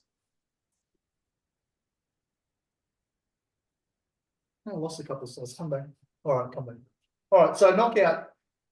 If they're kind of like what I said before. If you determine that the level of contact is fine, and the person can't continue, that's a knockout. Yeah? The first primary question is whether the technique was okay. Now, the fact that at World Championships level, at black belt level, they're allowing more contact, that's the issue. Okay, but procedurally, it's not changed. I know terminology, when we talk about knockout, it stirs up connotations that we go there deliberately trying to knock the person out. You can still get done for excessive contact or dynamic force in excess of, what's reasonable in the wording now. It's still, call it whatever you want, it's still excessive contact. Excessive contact, which results in the person not being able to continue, is still a disqualification. Yeah, it's just a terminology change. They're saying now, if the person has been knocked out, but the umpire decided the technique was fine, then that's knocked out. they can't continue. Yeah, so I think it's just a terminology change. I know that the implementation is they're allowing more contact, so clearly the contact is heavier, but it still doesn't mean you can't just go hell for leather and just punch as hard as you want. Yeah, it still has to be executed in a controlled fashion to a degree, but the level of contact they're allowing, is more. That's clear. And Yeah, the definition of the standing count. Standing count. Yeah. Standing count is only given when you've decided that the technique was fine. The person you've decided the contact wasn't enough to stop the match. Okay, you got to be careful with the standing count though, because if there's an injury, you got to call the injury. You got to call medic. Okay, and the problem with the standing count is you give the standing count and the person can't continue. Now you've taken 10 seconds. Let's say they got to the end of 10 and the match is over. Okay, and you say, okay, this person's going to lose. They got knocked out, and that's the time you then call first aid. If it's an injury, if it's something that is serious, I would stop call first aid first. Okay. Standing count is if the person's a bit disoriented. You as an umpire, you've decided the contact is not too heavy, and the person just needs to be. So let's see if they've got their faculties that by 8 they can't recover. It's very similar to what they do in boxing, kickboxing. Okay, make sure you get to 8. Okay, and the person is fine to continue, then we continue. Okay, but you can bypass that. If the contact was just wild and excessive, I don't go standing 8. Stop. Okay, first aid. Okay, first aid. Got to give the green light if they continue. Or if we don't stop it, we just go come to Anna. Okay, and then we continue.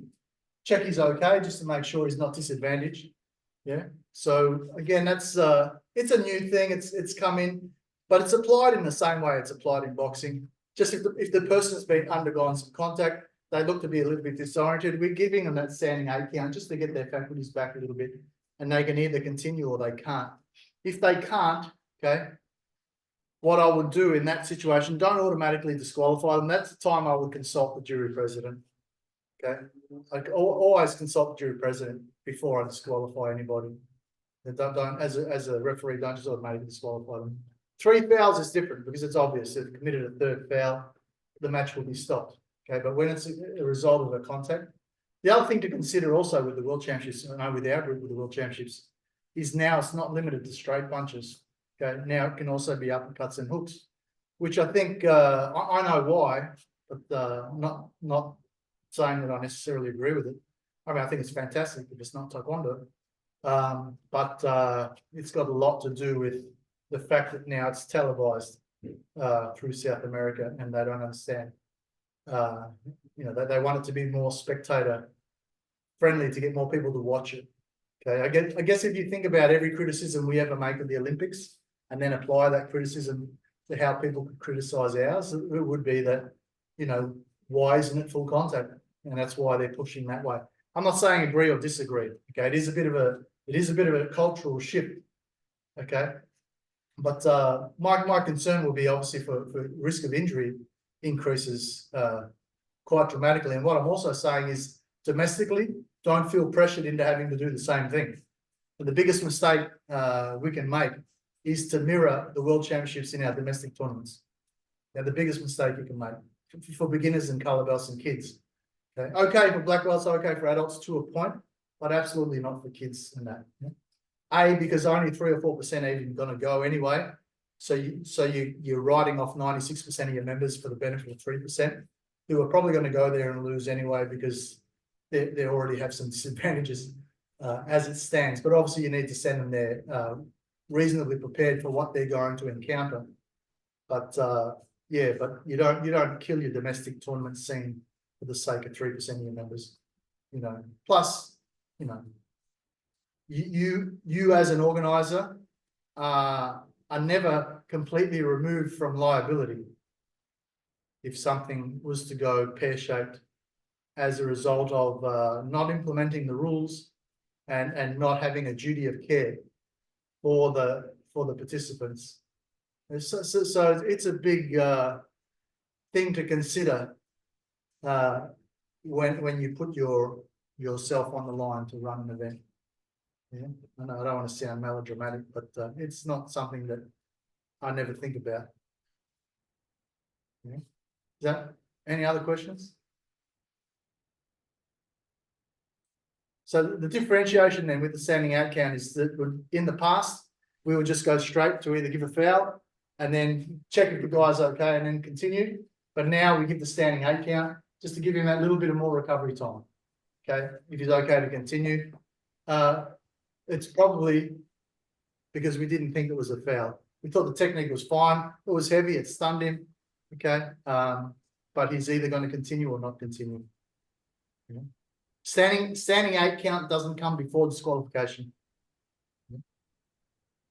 Oh. If it's going to be disqualification, we wouldn't give the standing 8 count. I would call first aid. Master Weston. Apologies, I have to go. Thank you very much. It's been a really very informative Thanks. seminar. I've really No one's getting knocked out in June, by the way. yeah. No, I think that Well, no, will be, modified for the event. So that's yeah, great. and the event, there is a link, a rules link. I might have sent it to you already. Yep. There is a rules link online in terms of what we're doing with the categories, and even team events. We're allowing 3 in team patterns instead of 5. So smaller teams have a chance to still take part, and also mixed gender for team patterns. Perfect. Just so more people can, because this one's about participation. So Yeah, I appreciate it, and thank you very much for your time. Norris, talk to you soon. Bye bye. Yeah, thanks. All right, just for economy of time, I'll take any questions about anything tournament related, particularly from the Zoom people, because the rest of us can talk over KFC. Sports. Any questions about anything tournament related? I don't want you to go away think, well, we didn't cover, and I had this question. If you've got a question, now's the time. I would like to have gone through all the signals and stuff, but I can maybe shoot those through separately. That was actually going to be my question, Master Muleta. Are all of those signals in the rule book somewhere, or where do we find all that stuff if we want to practice them? I'll send you a booklet with the photographic signals and stuff there. Terrific, that'll be great. Thank you. I'll send it. Everybody was here. Everybody was registered. I'll put that together tonight. Taking me 10 minutes. Yeah. But like I said, then practice it. So how I would do it at club level, when you got your 2 lines down your dojang and people are sparring each other, instead of having 2, have 3, and make 1 line to umpire. Yeah. And then when you rotate, then you go from umpire to sparrer or competitor. And that's one way you can incorporate it. And you just have the same thing, just sparring. Okay, go through the same. Chong, Hong, come in and go through the same procedure. Obviously, when you're training, you don't impact like you would in tournament. But if you think it got pretty close, if it was dobok contact, you might stop. If it was low, you might stop, pay a warning, and just go through the practicing procedures and signals that way. You don't have to do it every single class, but particularly leading up to an event where you want that little bit extra focus. And you don't have to do it with the whole class.